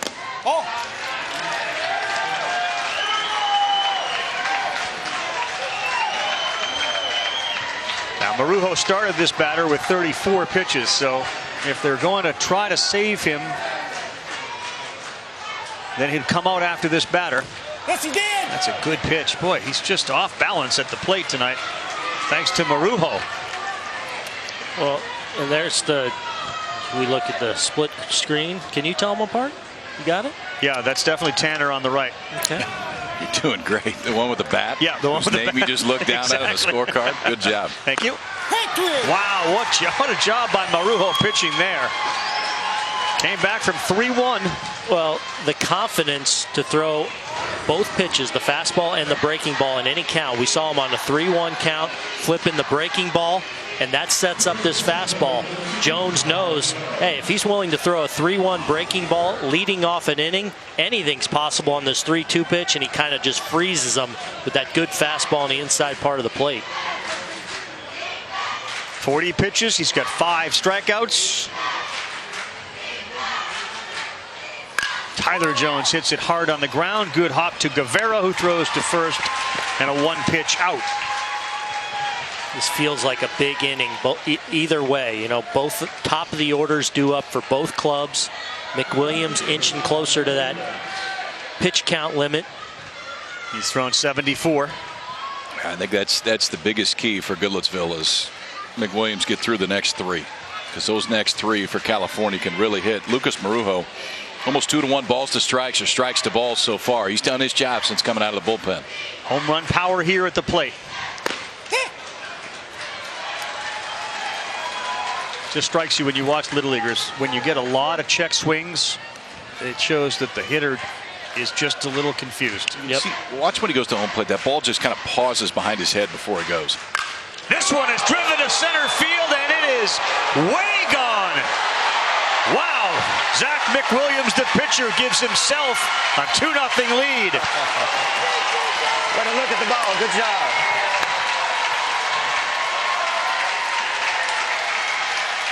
I think he was balanced on that one. Cheers, Dad, just a minute ago. We need more runs. We need more runs. Well, his son just took care of it right there. Yeah, and you heard him say yes. Got to be a great feeling. Just that classic lefty power stroke, a pitch down in the strike zone in the heart of the plate. And he gives it a little run out of the box, but he knows pretty quickly that this ball is disappearing into the night and into the shrubbery out there in deep center here in South Williamsport. That's about a 260, 70-foot shot right there. Just about, and he's got 2 home runs now.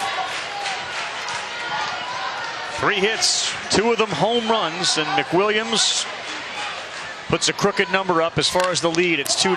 Here's a slow roller. Izarraga's really good. As tall as he is, he gets that glove right on the grass to make the play. Little thunder in the bat of Zach McWilliams. He's got it in his right arm, and now he shows it with the bat. The Goodlettsville, Tennessee team has got their ace on the mound. He is 6 outs away. And this one found the shrubbery in center field. Welcome back to Williamsport. California's got to get something going. They got 4 hits. They don't have a run on the board yet. And it's elimination game. Mr. McWilliams wearing it with pride.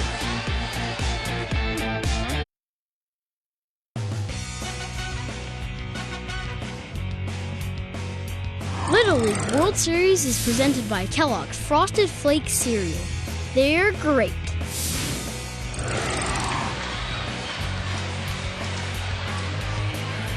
That's a good look. You can kind of see the smile starting to form on the face of Zach McWilliams. Wow. Look out. There it is. Wow. Look at all those trees moving. That'll feel good in the morning. 30 of them marching through there. So McWilliams has thrown 74 pitches. He can throw up to 85. And Ali Camarillo, the leadoff hitter, starts things off. First pitch is in the dirt, 1-0. Camarillo's the best hitter, at least by his numbers. Came into tonight 3 for 4. He's 0 for 2 tonight. Loser of tonight's game will be eliminated from championship contention. 2-0. McWilliams' perfect world. He gets 2 outs before he throws his 84th pitch.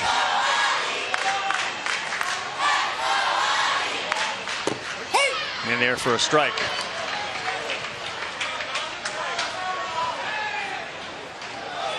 Camarillo taking all the way there, knowing that down 2 runs now, just wanting to get on base, knowing that pitch counts become an issue.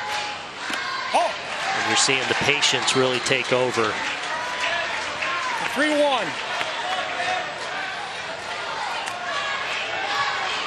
Camarillo started his hot hitting at the regionals as well, where he batted .375.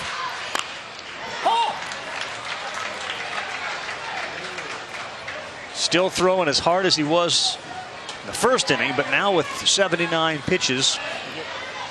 Earlier today, we saw the team from Rhode Island, their ace, Colin Lemieux, ran out of pitches in the 6th inning.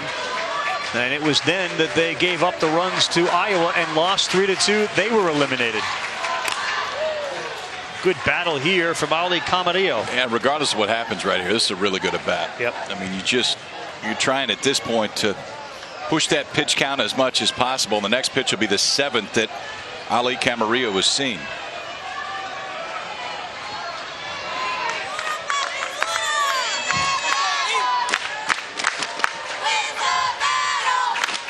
Just waiting for the sound. Oh, not a good one. Strikeout there. That pitch, 8 of them. Little League University provides web-based training for coaches, umps, league volunteers, and parents. Watch the videos, review practice plans, or just see some ideas on ways that you can make baseball or softball more enjoyable. Visit and join for free. You can get it at littleleagueuniversity.org today. Camarillo 0 for 3 tonight. He strikes out there. Joshua Bruce is going to be a pinch hitter. Oh.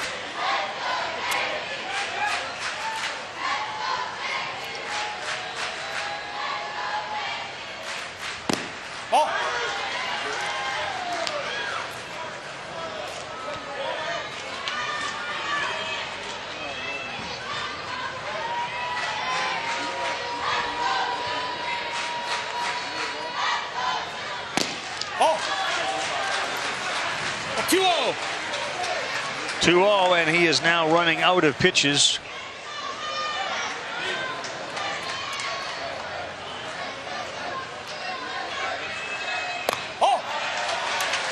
And this will be the last batter that he faces. We're at the number 2 spot in the order with a pinch hitter, Bruce up, Marujo and Leon, their best power hitter, on deck after that. Gets the called strike. 3-1.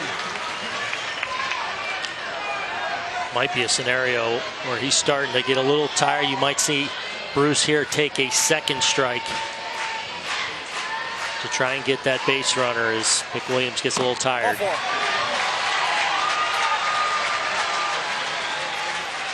Well, that'll be it for Zach McWilliams, but he was really, really good. Gives up just 4 hits. Pitched himself out of a few jams, but got all the way. Boogie, you go to right. 1 out in the 5th inning and did his job. Can I get my rollings from my bag? Can you do what? Get my rollings from my bag. Yeah. Good job. Did great. What do I need? You coming back? Yeah. You can take it with you. You're good. Hold my glove. I got to get my glasses. And a standing ovation, and he deserves it. Not only for his pitching, but his hitting as well. Zach McWilliams comes out of the game, but he'll stay in to field. 5 Ks, 3 walks. The big home run gives his team a 2-0 lead Ryan Oden will come in to try to close the game out from center field, and we'll be right back. 10 Eastern time tonight, following baseball tonight, which is scheduled to come on at 9:30. We'll see Ellsbury, the Yankees. They get the Mariners and the big three of Cano, Cruz, Seager. That's at Safeco. And we heard from Ken Griffey Jr. earlier tonight on our telecast. He'll be in the booth throughout that game. It's streaming live on the ESPN app, and watch ESPN. All right, Marujo is looking for his first hit. Oh, did he get him? Left field, gone, and we are tied. One pitch, and just like that, it's a new ball game. Let's go!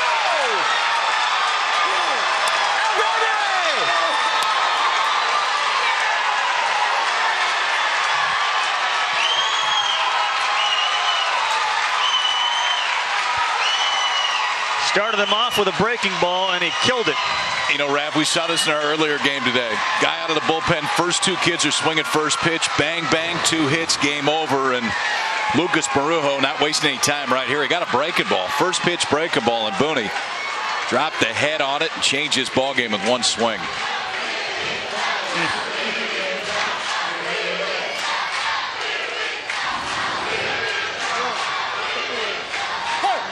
No breather here. Daniel Leon, who singled his first time up.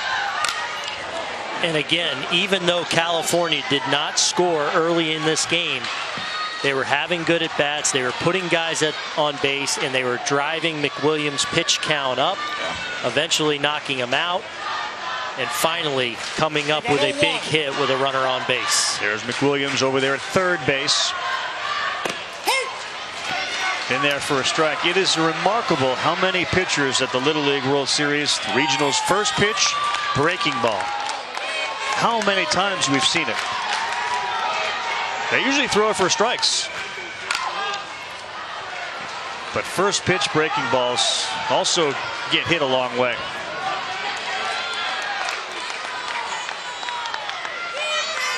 And it looks like Ryan Oden has a pretty good crossfire fastball. Stepping across his body and slinging it back. 0-2, right center field, right at the track is Carroll, and he moves in a few steps and makes the play. We'll go back and take a look at the home run. That crossfire, a little bit of a hanging breaking ball. Marujo does a good job of waiting on it, letting it break. And he knows with his power, once he gets the head of the bat on it, it's a little hop, and he realizes that thing's going to ride out of here. We got ourselves a brand new ball game. His teammates have been there. They have his back. They've had their backs all summer long, but they have woken up the West. Victor Lizarraga. First pitch ball. Second time today we've seen the big starter get taken out. Saw it with Rhode Island and now with Tennessee, and right away the opponent comes back to tie it or grab a lead.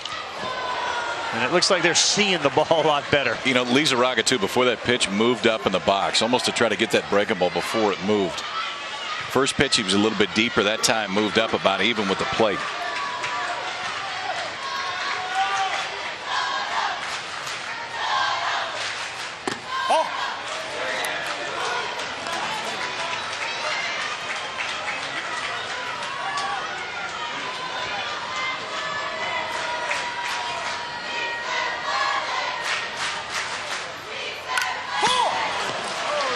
How about the night Lucas Marujo has had? He came in and pitched him into a position to stay around out of the bullpen. He's been outstanding, gave up that home run, but then hits the 2-run home run.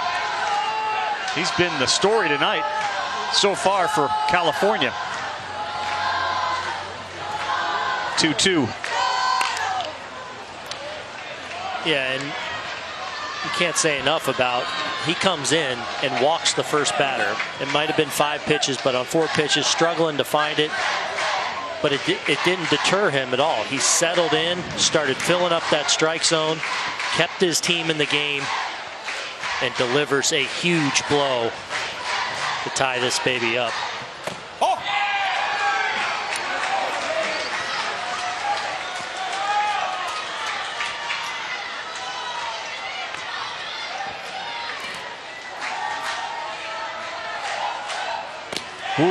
swung at one that was way outside the zone. Victor Lizarraga is retired. Marujo's been a big story tonight for California, keeping this Tennessee team at bay, keeping them in the game, and then he jumps on a first pitch hanging breaking ball, and we got ourselves a brand new ball game headed to the 6th.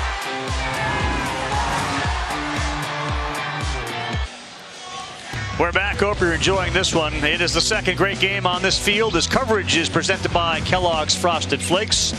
And high up in the sky, the DirecTV blimp. Aerial coverage brought to you by DirecTV. If you call yourself a sports fan, you got to get DirecTV. Walk-off win earlier today for Iowa, and we are certainly in a position for something exciting to happen as we head to the 6th inning of this one. Little League World Series presented by Kellogg's continues tomorrow, 1 o'clock Eastern Time, Mexico and Australia. The winner of this one gets Iowa, and then the unbeatens, South Korea and Panama. We can't wait to see Kentucky and New York. Talk about arms. Devin Obie will be on the mound. He threw a complete game. It was a 5-inning game. 7 Ks against Texas. Ryan Harlos was the story for New York in his first outing. 5 2/3 and also hit a home run. He's got 2 homers. His 6 RBIs lead the Little League World Series. You can't get Spencer Newman out. 7 for 8. Ethan Jackson leads things off for Tennessee. And that's a ball. We're at 5, 6, and 7 in the batting order.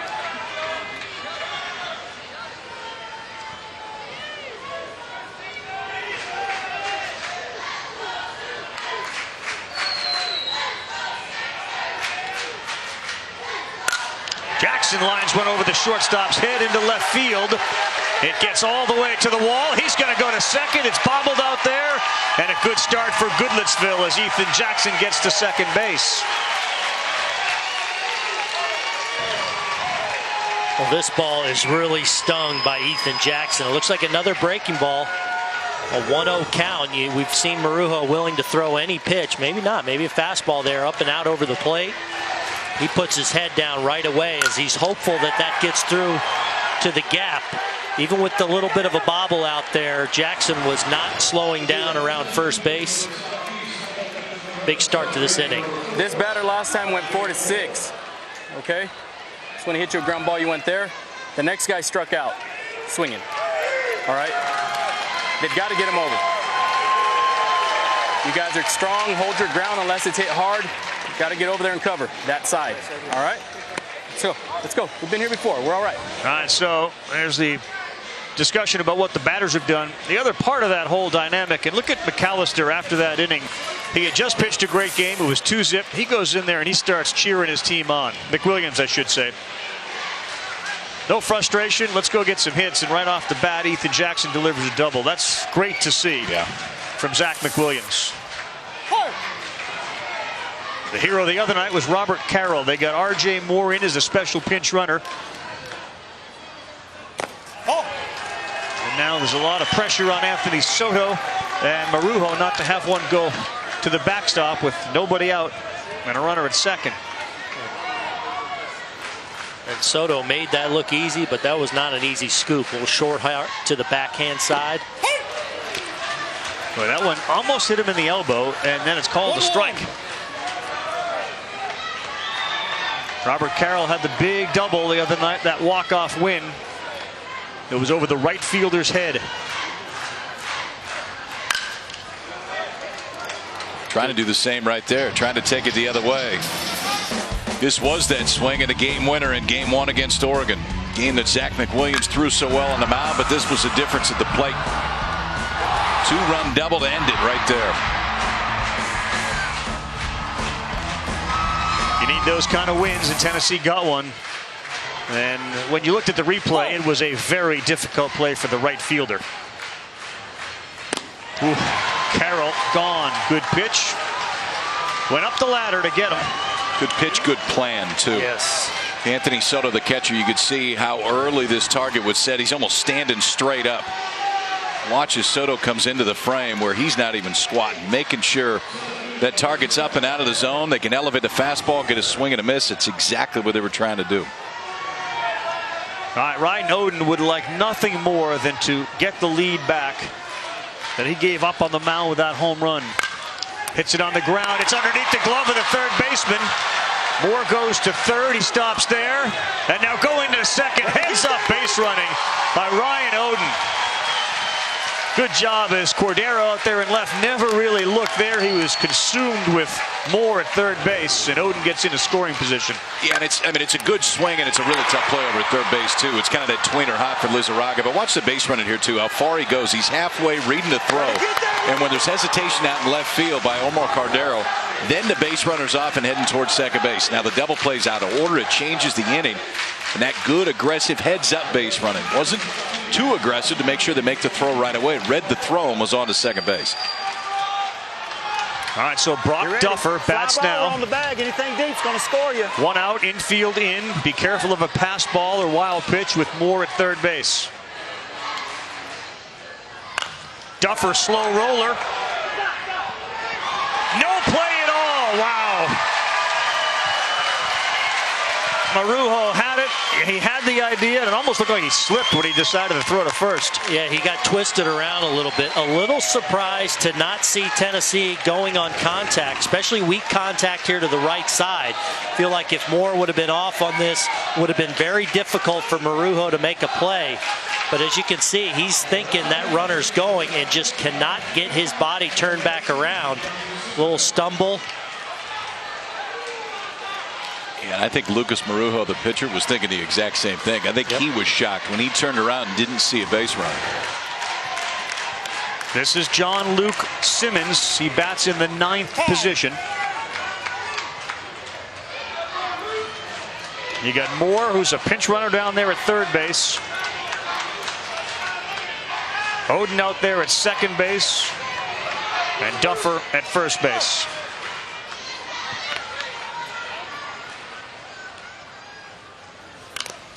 And Kyle, again, not quite sure with one out why Tennessee wasn't running on contact there, as that's the potential winning run. Even if you're out at the plate, which would have taken a great play, you're still runners in scoring position. So a little surprising, but it worked out as California was not able to complete the out.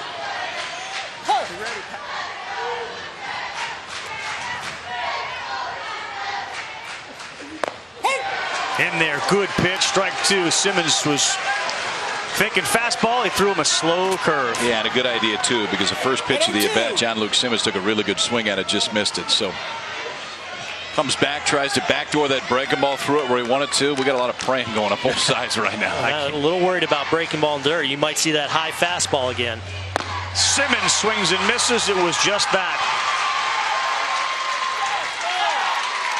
And now what will be the matchup of the night with Tanner Jones, the leadoff hitter, and the guy that's been the most clutch hitter, coming to the plate for Tennessee with 2 down and the bases loaded. This is good stuff right here. Got him on his feet. Game. This is big.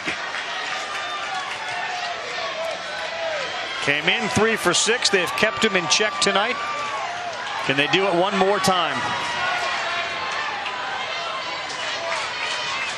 His first at bat, or his second at bat, he came up in this same situation, loaded and hit a rocket to left field. A nice play out there. Last at bat, he was caught looking.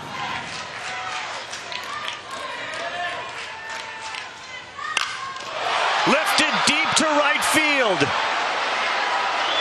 It stays in the yard, caught on the warning track. He just missed a grand slam. Devin Hinojosa makes the play out there, and that is a game of inches. 225 feet to that wall. He hit that one 223 feet.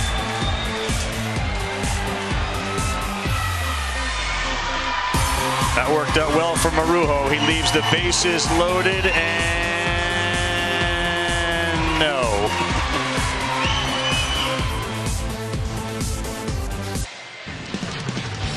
Just a couple of hours ago, right here at Lombardy on this field, Johnson, Iowa, had Caden Din at the plate, and he delivered a single through the hole between third and short. a walk-off victory.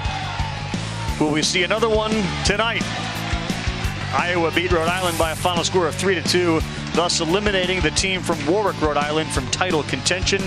Johnston, Iowa keeps on fighting, and they will do it again at 3 Eastern time. The question is going to be, which of these two teams do they face?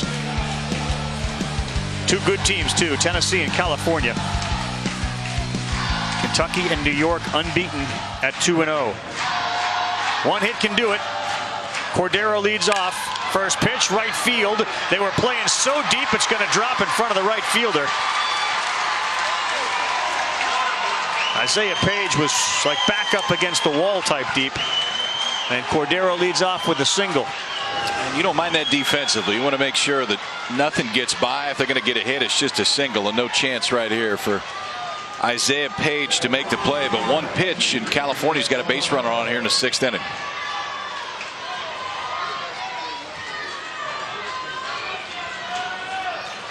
That outfield's going to stay in that same kind of no doubles situation, trying to prevent that extra base hit, which could end this game. Adriel Colmenero, good rip at it.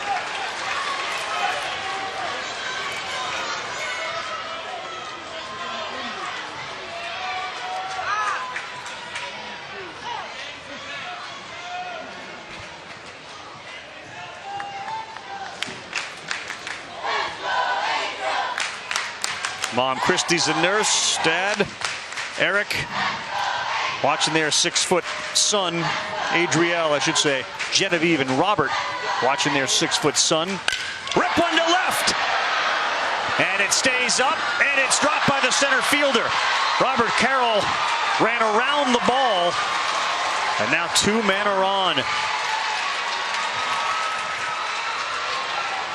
And off the bat, it looked like this ball was going to carry out. And I think that's exactly the reaction of Robert Carroll out in center field. It's a big swing and a big kid. And when you see contact like that and hear it, I think you think it's going to go even further. But he kind of capped it, got a little bit off the end. So the first step is back, and just not quite enough time to come in and make the catch.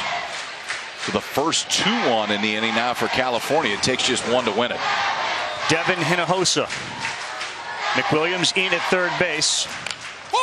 Hinojosa was swinging at it. What's interesting now is we still see Tennessee kind of in that no double situation in the outfield. Their outfielders still playing incredibly deep, when now a little blooper in front of them beats you. I think they got to try and move them in.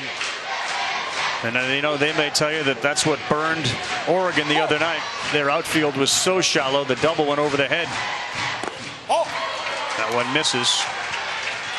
Boy, Tanner Jones, we haven't talked about him at all behind the plate. He is an absolute rock. You just never think about a ball going past him.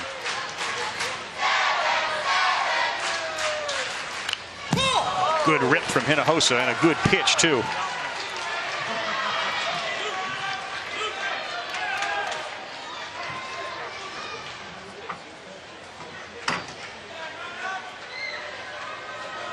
When Dad's calling the pitches, you better make sure you don't miss a sign when you're back behind home plate. Yeah.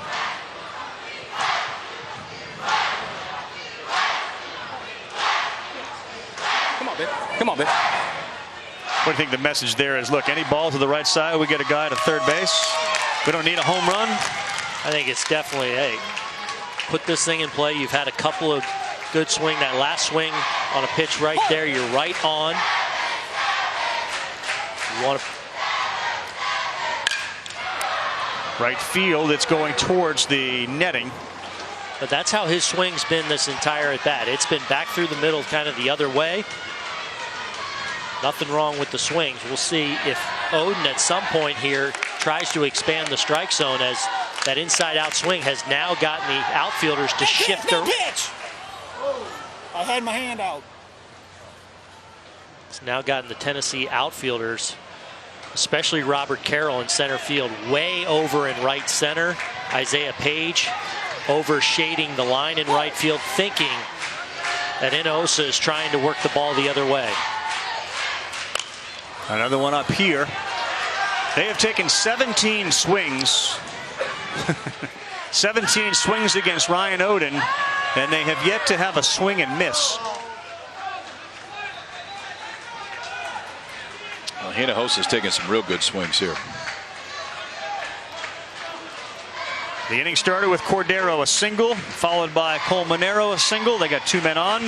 The only run that matters, and the only runner is standing there at second base. He scores, and California wins. Foul ball at the plate.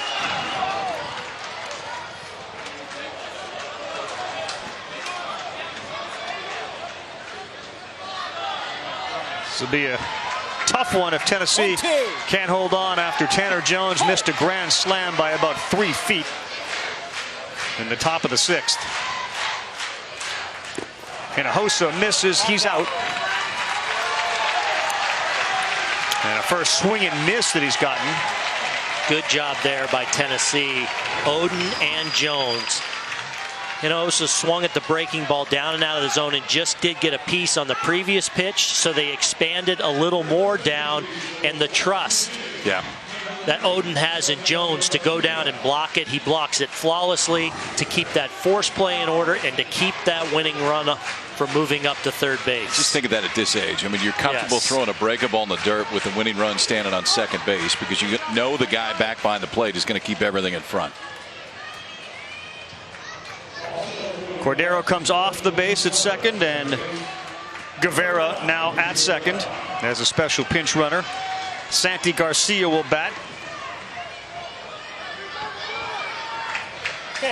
He's in the 9 spot. We're back to the top of the order after Garcia.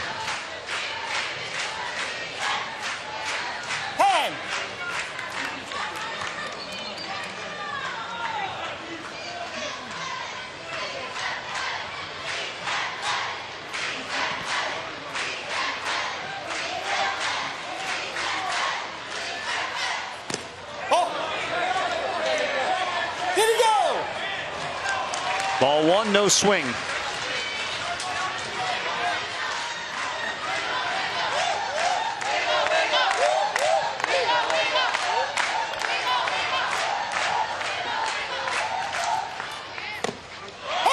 Called strike.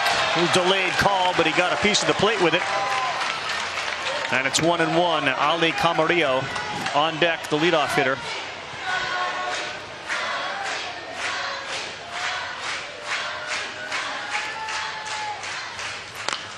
Jam shot, may have a double play. Low throw, it gets by.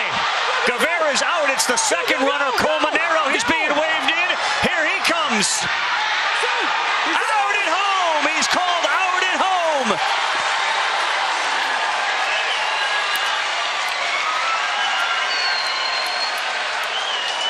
Guevara was out at third on the force out. It was Colmenero's run that counted the most, and Guevara kept running.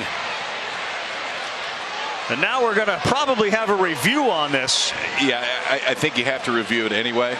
But how about the tag? Unbelievable. I mean, he couldn't even see it. Blind tag. He couldn't even see him. Just the feel of knowing where the home plate was, and I got to get the glove down to that spot. I mean, it's the only chance he's got. He could not see him when he swung his glove around. Watch the force at third. So Guevara is out. Then the throw gets away from the first baseman, and Colmenero comes. Even though Guevara keeps running, he's running out of the way.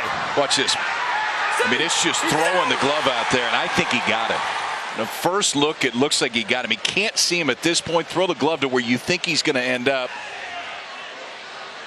Oh, yeah. He got him. I think his foot's in the air. If so, that is an incredible play by Tanner Jones behind the plate. That's a season-saving play right there. That is. By a seasoned player. Yeah. That's a big-time, big-league play right there. You don't see big-league catchers handle that play that well. That is an athlete behind home plate. We saw him block. What a play. And give Carroll, I think it was the right fielder. Was it Page who came in to get it after that backup, or to the first? So Isaiah Page also does an incredible job to come in and back it up and throw it home.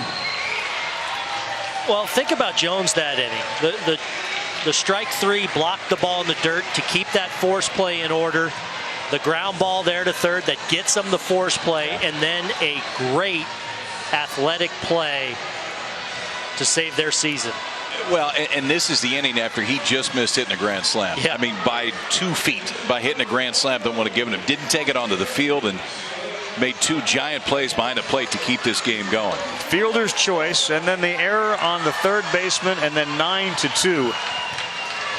That's why, as Ken Griffey Jr. said, who's coming up after this game, all the big league clubhouses have the Little League World Series games on. And you can see, watch Isaiah Page too in right field. He's moving before that throw's even made. If he's not, he doesn't get there in time, but that's the saver right there. Tanner Jones to spin blind, slap the tag down, and keep this game going. And a lot of times a catcher will go reach for the player, so they take themselves out of the play. He goes, he knows where the plate is, so that's the first place he goes. Then he just starts feeling for the runner. What a play. That whole play was so good, and Page fell down out there in right when he tried to pick the ball up the first time. Tanner Jones, we talked about it. Look at that joy. Yes. McWilliams happy he got saved on that throw. Ah, it's beautiful. It's beautiful.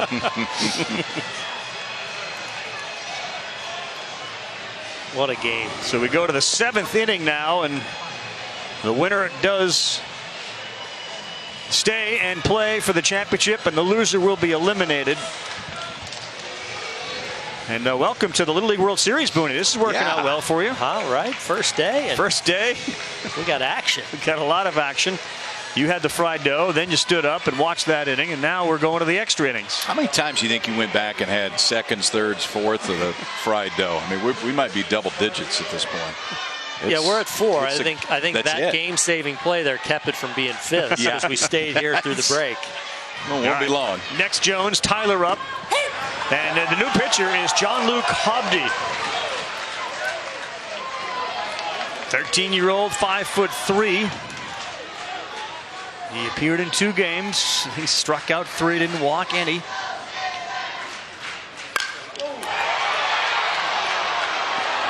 It's gone! A home run for Tyler Jones!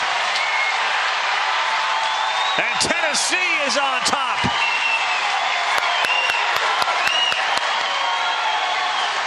Telling you, the Tanner and Tyler Jones duo keeps doing it.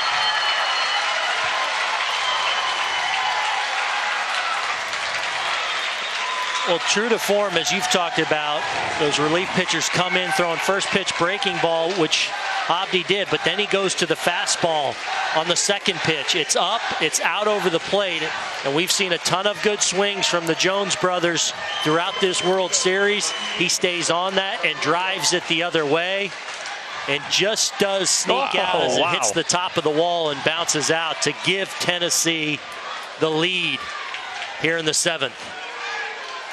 Tanner Jones misses a grand slam by 2 feet. Tyler Jones hits one that hits the top of the wall. That one got the batter. And McWilliams, who homered earlier, is on after getting hit by a pitch.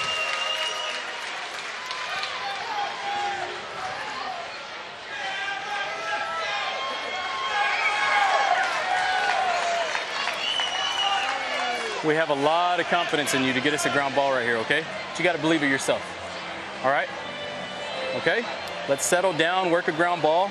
We'll be fine. You guys lay out, do whatever you have to do, okay? Dream's not over. Dream's not over. We have the hammer.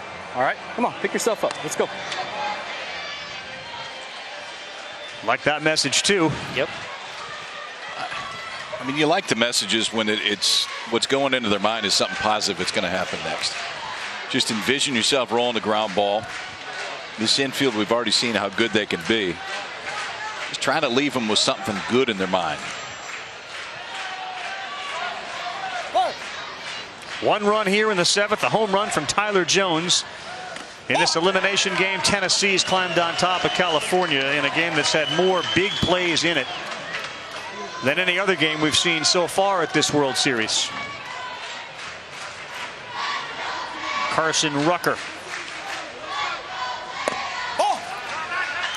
And this is definitely a spot where if you're California, you almost win the game.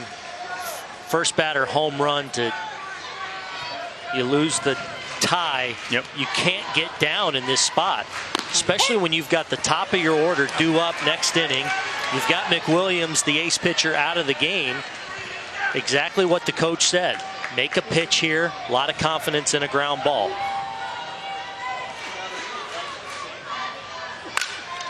This is playable.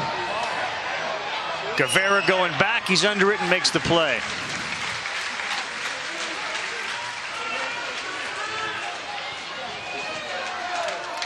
Well, as much as the Jones have been responsible for the lead with their defensive plays and their offense, you have to give it up for the bottom half of this order. Ethan Jackson had a double. Ryan Oden had a single. Duffer got a single in that inning. They've put pressure on the pitching staff, and this is Jackson, who's 2 for 3 tonight. I'll say this too, oftentimes the volunteer umpires get some criticism. Ricky Castle behind the plate tonight's been really good with the strike zone, but he nailed the play at the plate. Yep. This one too short and underneath the shortstop's glove, Camarillo. And 2 are on for Tennessee. Boy, Ethan Jackson, 3 hits. Look at that look on his face. Yeah, and he's been squaring it up all night as well. This ball, another real hard hit ball from Ethan Jackson. Fastball catches the inside corner. You see him just real short with that swing, kind of pull those hands in and get the barrel of the bat to the ball, and he rockets this ball past Camarillo, and a chance now for Tennessee to add on to that lead. Love it. Now we get the Little League moment. Yep. We're warming up down beyond the left field fence. No, hold on, you're up. Got to bust it in, put the batting gloves on, grab your helmet, and go to work. And while we're coming in, the catcher who's got the ball we were warming up with kicks it out into left field. So that's right. Go chase that down. Perfect. This was the hero the other night. Robert Carroll had that double, helped him beat Oregon in a walk-off.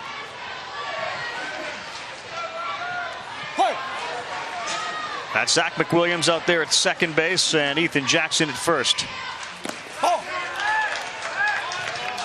Catching by both tonight. Soto here, been really good. Yeah. He and Tanner Jones, like nothing's gotten by.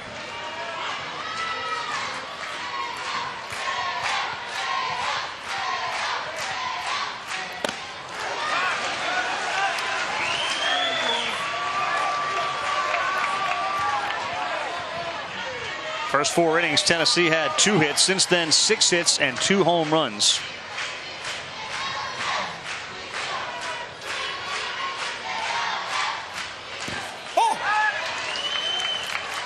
Through the tournament, to his credit, Anthony Soto, they've had no pass balls. You know how hard that is? Yeah. And it is such a different mindset when you're on the mound, when you know you've got that guy back there. Because you never think twice about any pitch that's going to leave your hand. Carroll does hit the ball to right. That's where that double went to win it. Cordero is playing very deep. And you know McWilliams out there at second's got some good speed. Good athlete, the starting pitcher tonight.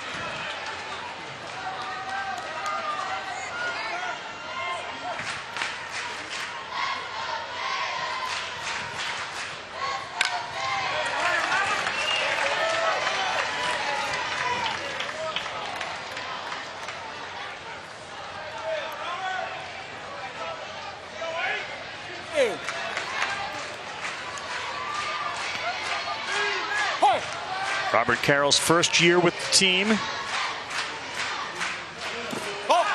Another one in the dirt. Well, it's a really nice approach you're seeing from Robert Carroll.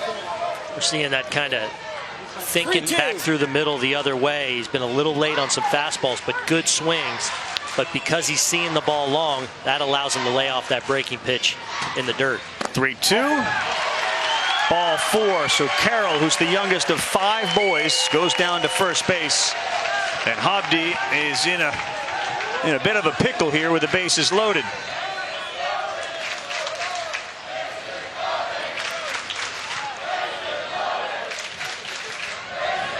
This Goodlettsville, Tennessee offense. I gave you the 2 hits in the first 4 on the 2 homers, a double, 3 singles since then.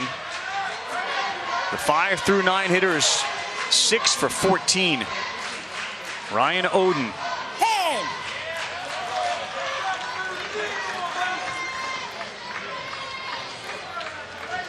Yankees, Mariners.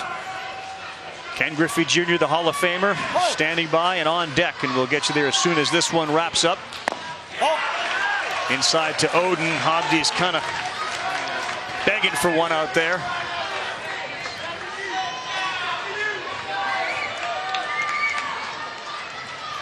Oden's had a good night at the plate.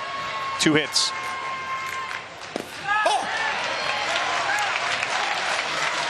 Hobby, if he's a ground ball pitcher, you usually keep it down, and he's living at the bottom of that zone. Yeah, and that's where you want to stay. He's still 1 pitch away from getting out of this thing. Hard ground ball in the infield could turn 2.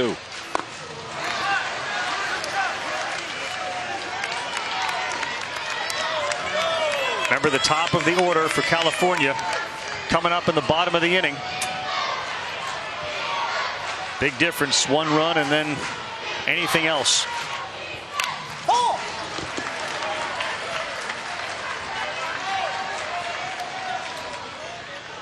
Still shaking my head over that defensive play. The 9-2 double play after the force out at third, which prevented California from winning it.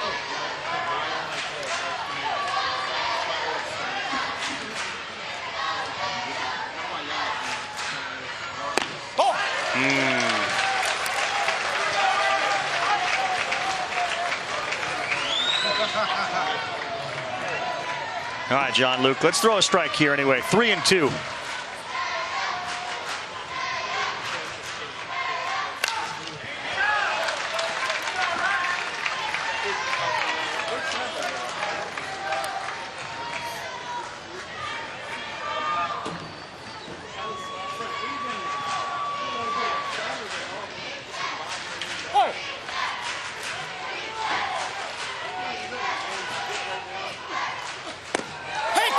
Strike 3, threw him a hook that got the inside of the plate.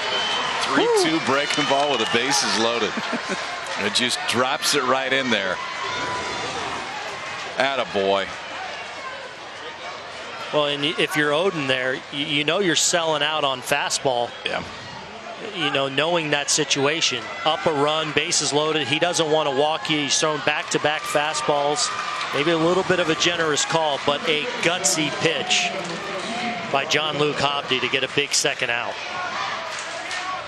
Once again, Yankees, Mariners.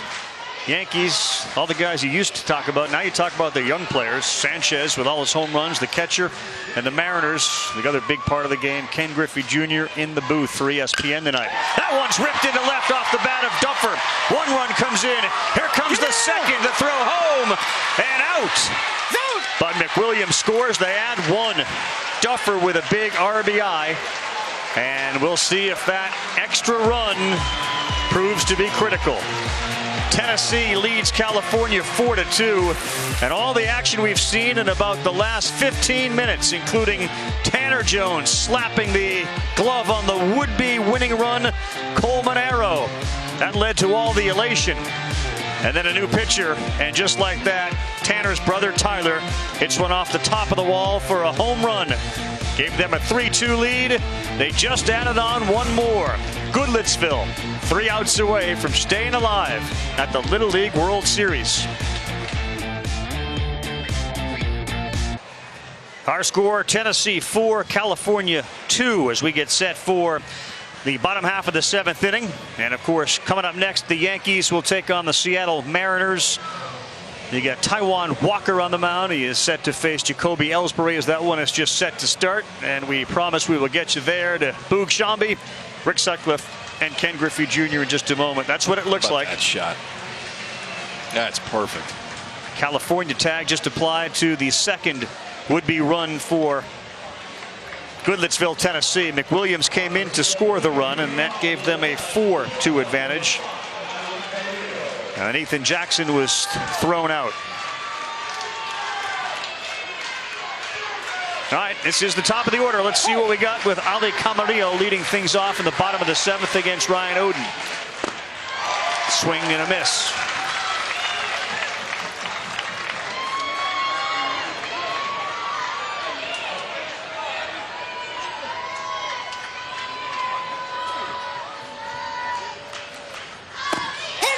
Ooh, he likes that inside corner. He calls that a strike as Camarillo backed away.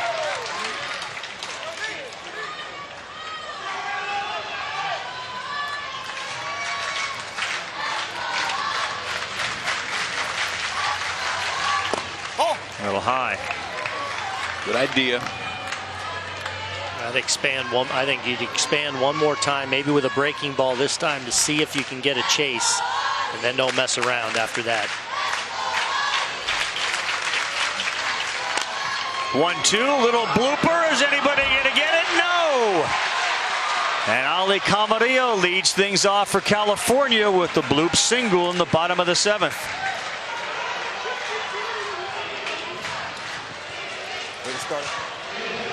Well, he's hit the whole tournament. That's why he's hitting in the leadoff spot. That's all they need is a base runner, because you've got Lucas Marujo waiting on deck, who's already hit a home run tonight. Anthony Soto's had a very good Little League World Series.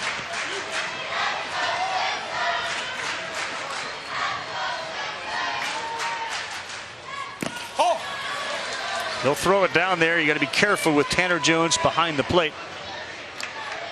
Soto's nickname is the Ant.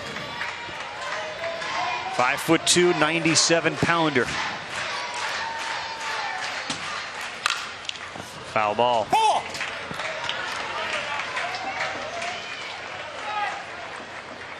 Anthony Soto.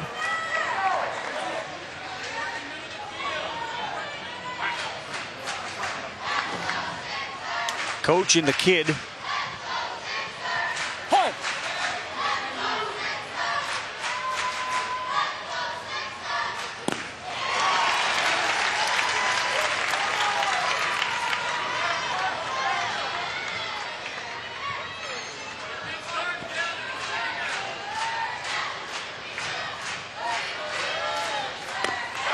Ooh, that's the one that's been a strike most of the night. Oden went back there. And you could see Oden just waiting for that one to get called a strike. Instead, evens the count at 2-2.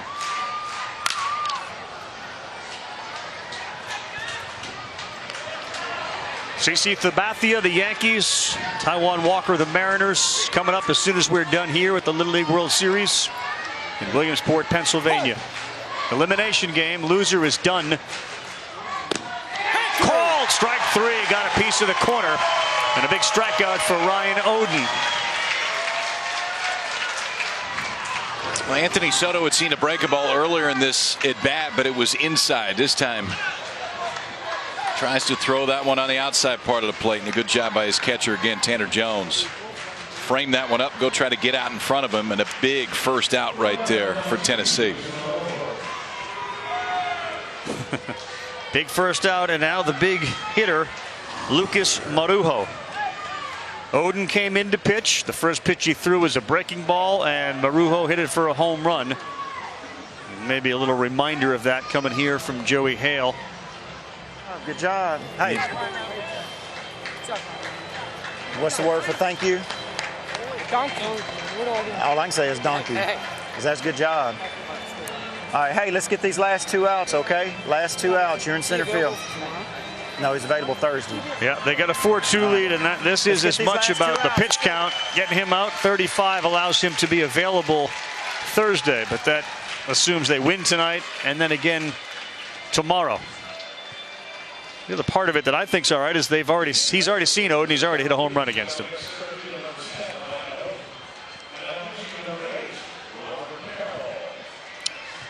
All right, so we got ourselves a pitching change. We're going to send it back to the studio for a minute. All right, Carl, thanks a lot here in the Baseball Tonight Clubhouse as we get you ready for baseball from the Pacific Northwest, Yankees and the Mariners. You'll have a special guest in the booth with John Shambi, Rick Sutcliffe, and Doug Glanville. It'll be Ken Griffey Jr. on ESPN2 at 10:10. All right, thank you very much. So they'll start that game on ESPN2, and of course it'll move over to ESPN once our game concludes. And what a game it's been. Let's pick up the action in the 5th inning of this one. And the home run off the bat of Zach McWilliams, the pitcher at that point. that tied the game up 2-2. And this home run from California is the one from Marujo that did tie it at 2. It was 2-0. And then in the 7th inning, this incredible play thrown in from right field, and watch Tanner Jones turn and slap the tag on Culmanero, the base runner. That would have won the game for California. And then wouldn't you know it, a home run followed up by a single and an RBI. They got a 2-run lead. But a home run hitter now up to the plate for California. It was Lucas Marujo who tied it. He has a chance to do the same thing again. Robert Carroll, the new pitcher. Pitched a little differently than Odin. He actually threw a fastball, then a breaking ball. Yeah. That breaking ball stayed in the middle of the plate. That was similar to the pitch that Marujo hit out in his last at bat. This time just a little quick on it. Got the barrel on it, but a little ahead to pull it foul. This shows the supreme confidence Hale has in Carroll to pitch him out of this.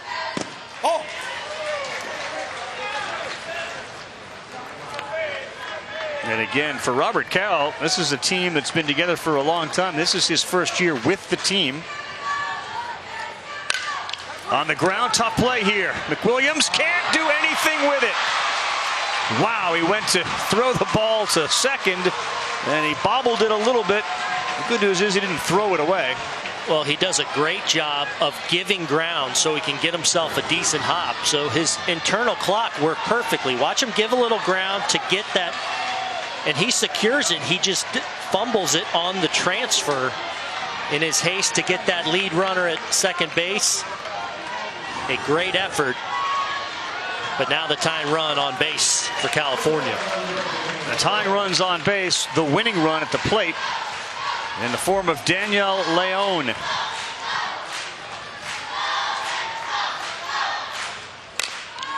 First pitch fouls off, and already that add-on run from Brock Duffer feels huge. Well, you knew at the top of the lineup coming up for California, they've had pretty solid at-bats. Even when they haven't gotten the production, you knew it was going to be tough outs.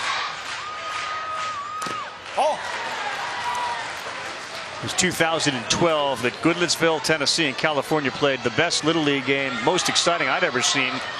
A 24-16 game, pretty memorable for those that follow the series. This is another good one, and what a job Tanner Jones did to smother that ball in the dirt. Yeah, you could see that from up here. I mean, two-thirds of the baseball was outside of the glove. But well, both of those fastballs, too, so you don't have time to shift your body. So it's got to become kind of a pick situation. He handles both of them.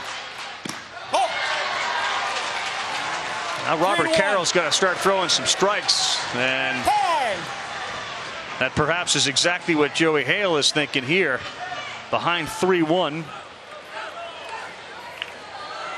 Outside, outside, outside, right? You know what that means, right? Plant that foot and look over that shoulder. If you open it up, ball's going left. Come on. All we need is strikes. We got a 2-run lead. They put it in play. We make the plays. The game's over, all right? It's just those strikes. Go. Have fun. Huh?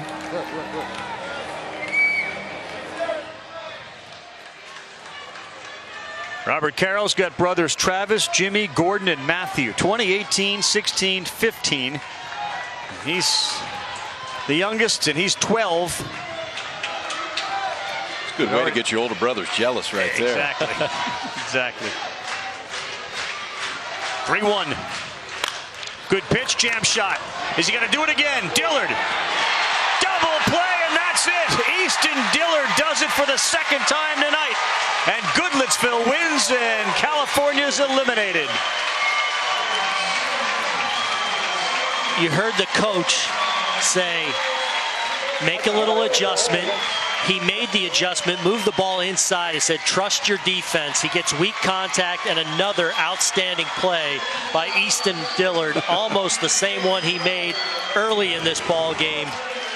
It's the adjustment. That ball gets in on the hands. He gets the weak contact, but the cool, calm, and collective nature of Dillard gets the tag and then calmly throws the ball to first base to complete that double play. What a ball game and what a victory for Kentucky. No spin on any baseball is going to affect Eastern Dillard, who can juggle just about anything. Basketballs, and now we certainly know he can juggle spinning baseballs as he holds on to that one and completes his second double play. Great baseball game here tonight. And that sets up the elimination game tomorrow at 3 Eastern time between Iowa and Tennessee. Mexico and Australia started at 1, and then the unbeaten. South Korea, Panama 2-0, Kentucky and New York 2-0. The winner of those later games move on to their respective championships. Congratulations to the kids from Parkview Little League in Chula Vista, California on a great summer of baseball. They'll play a consolation game. Tennessee plays again. For Aaron Boone, Kyle Peterson, I'm Carl Ravitch. Let's send it to the Yankees and Mariners, Boog Shambi.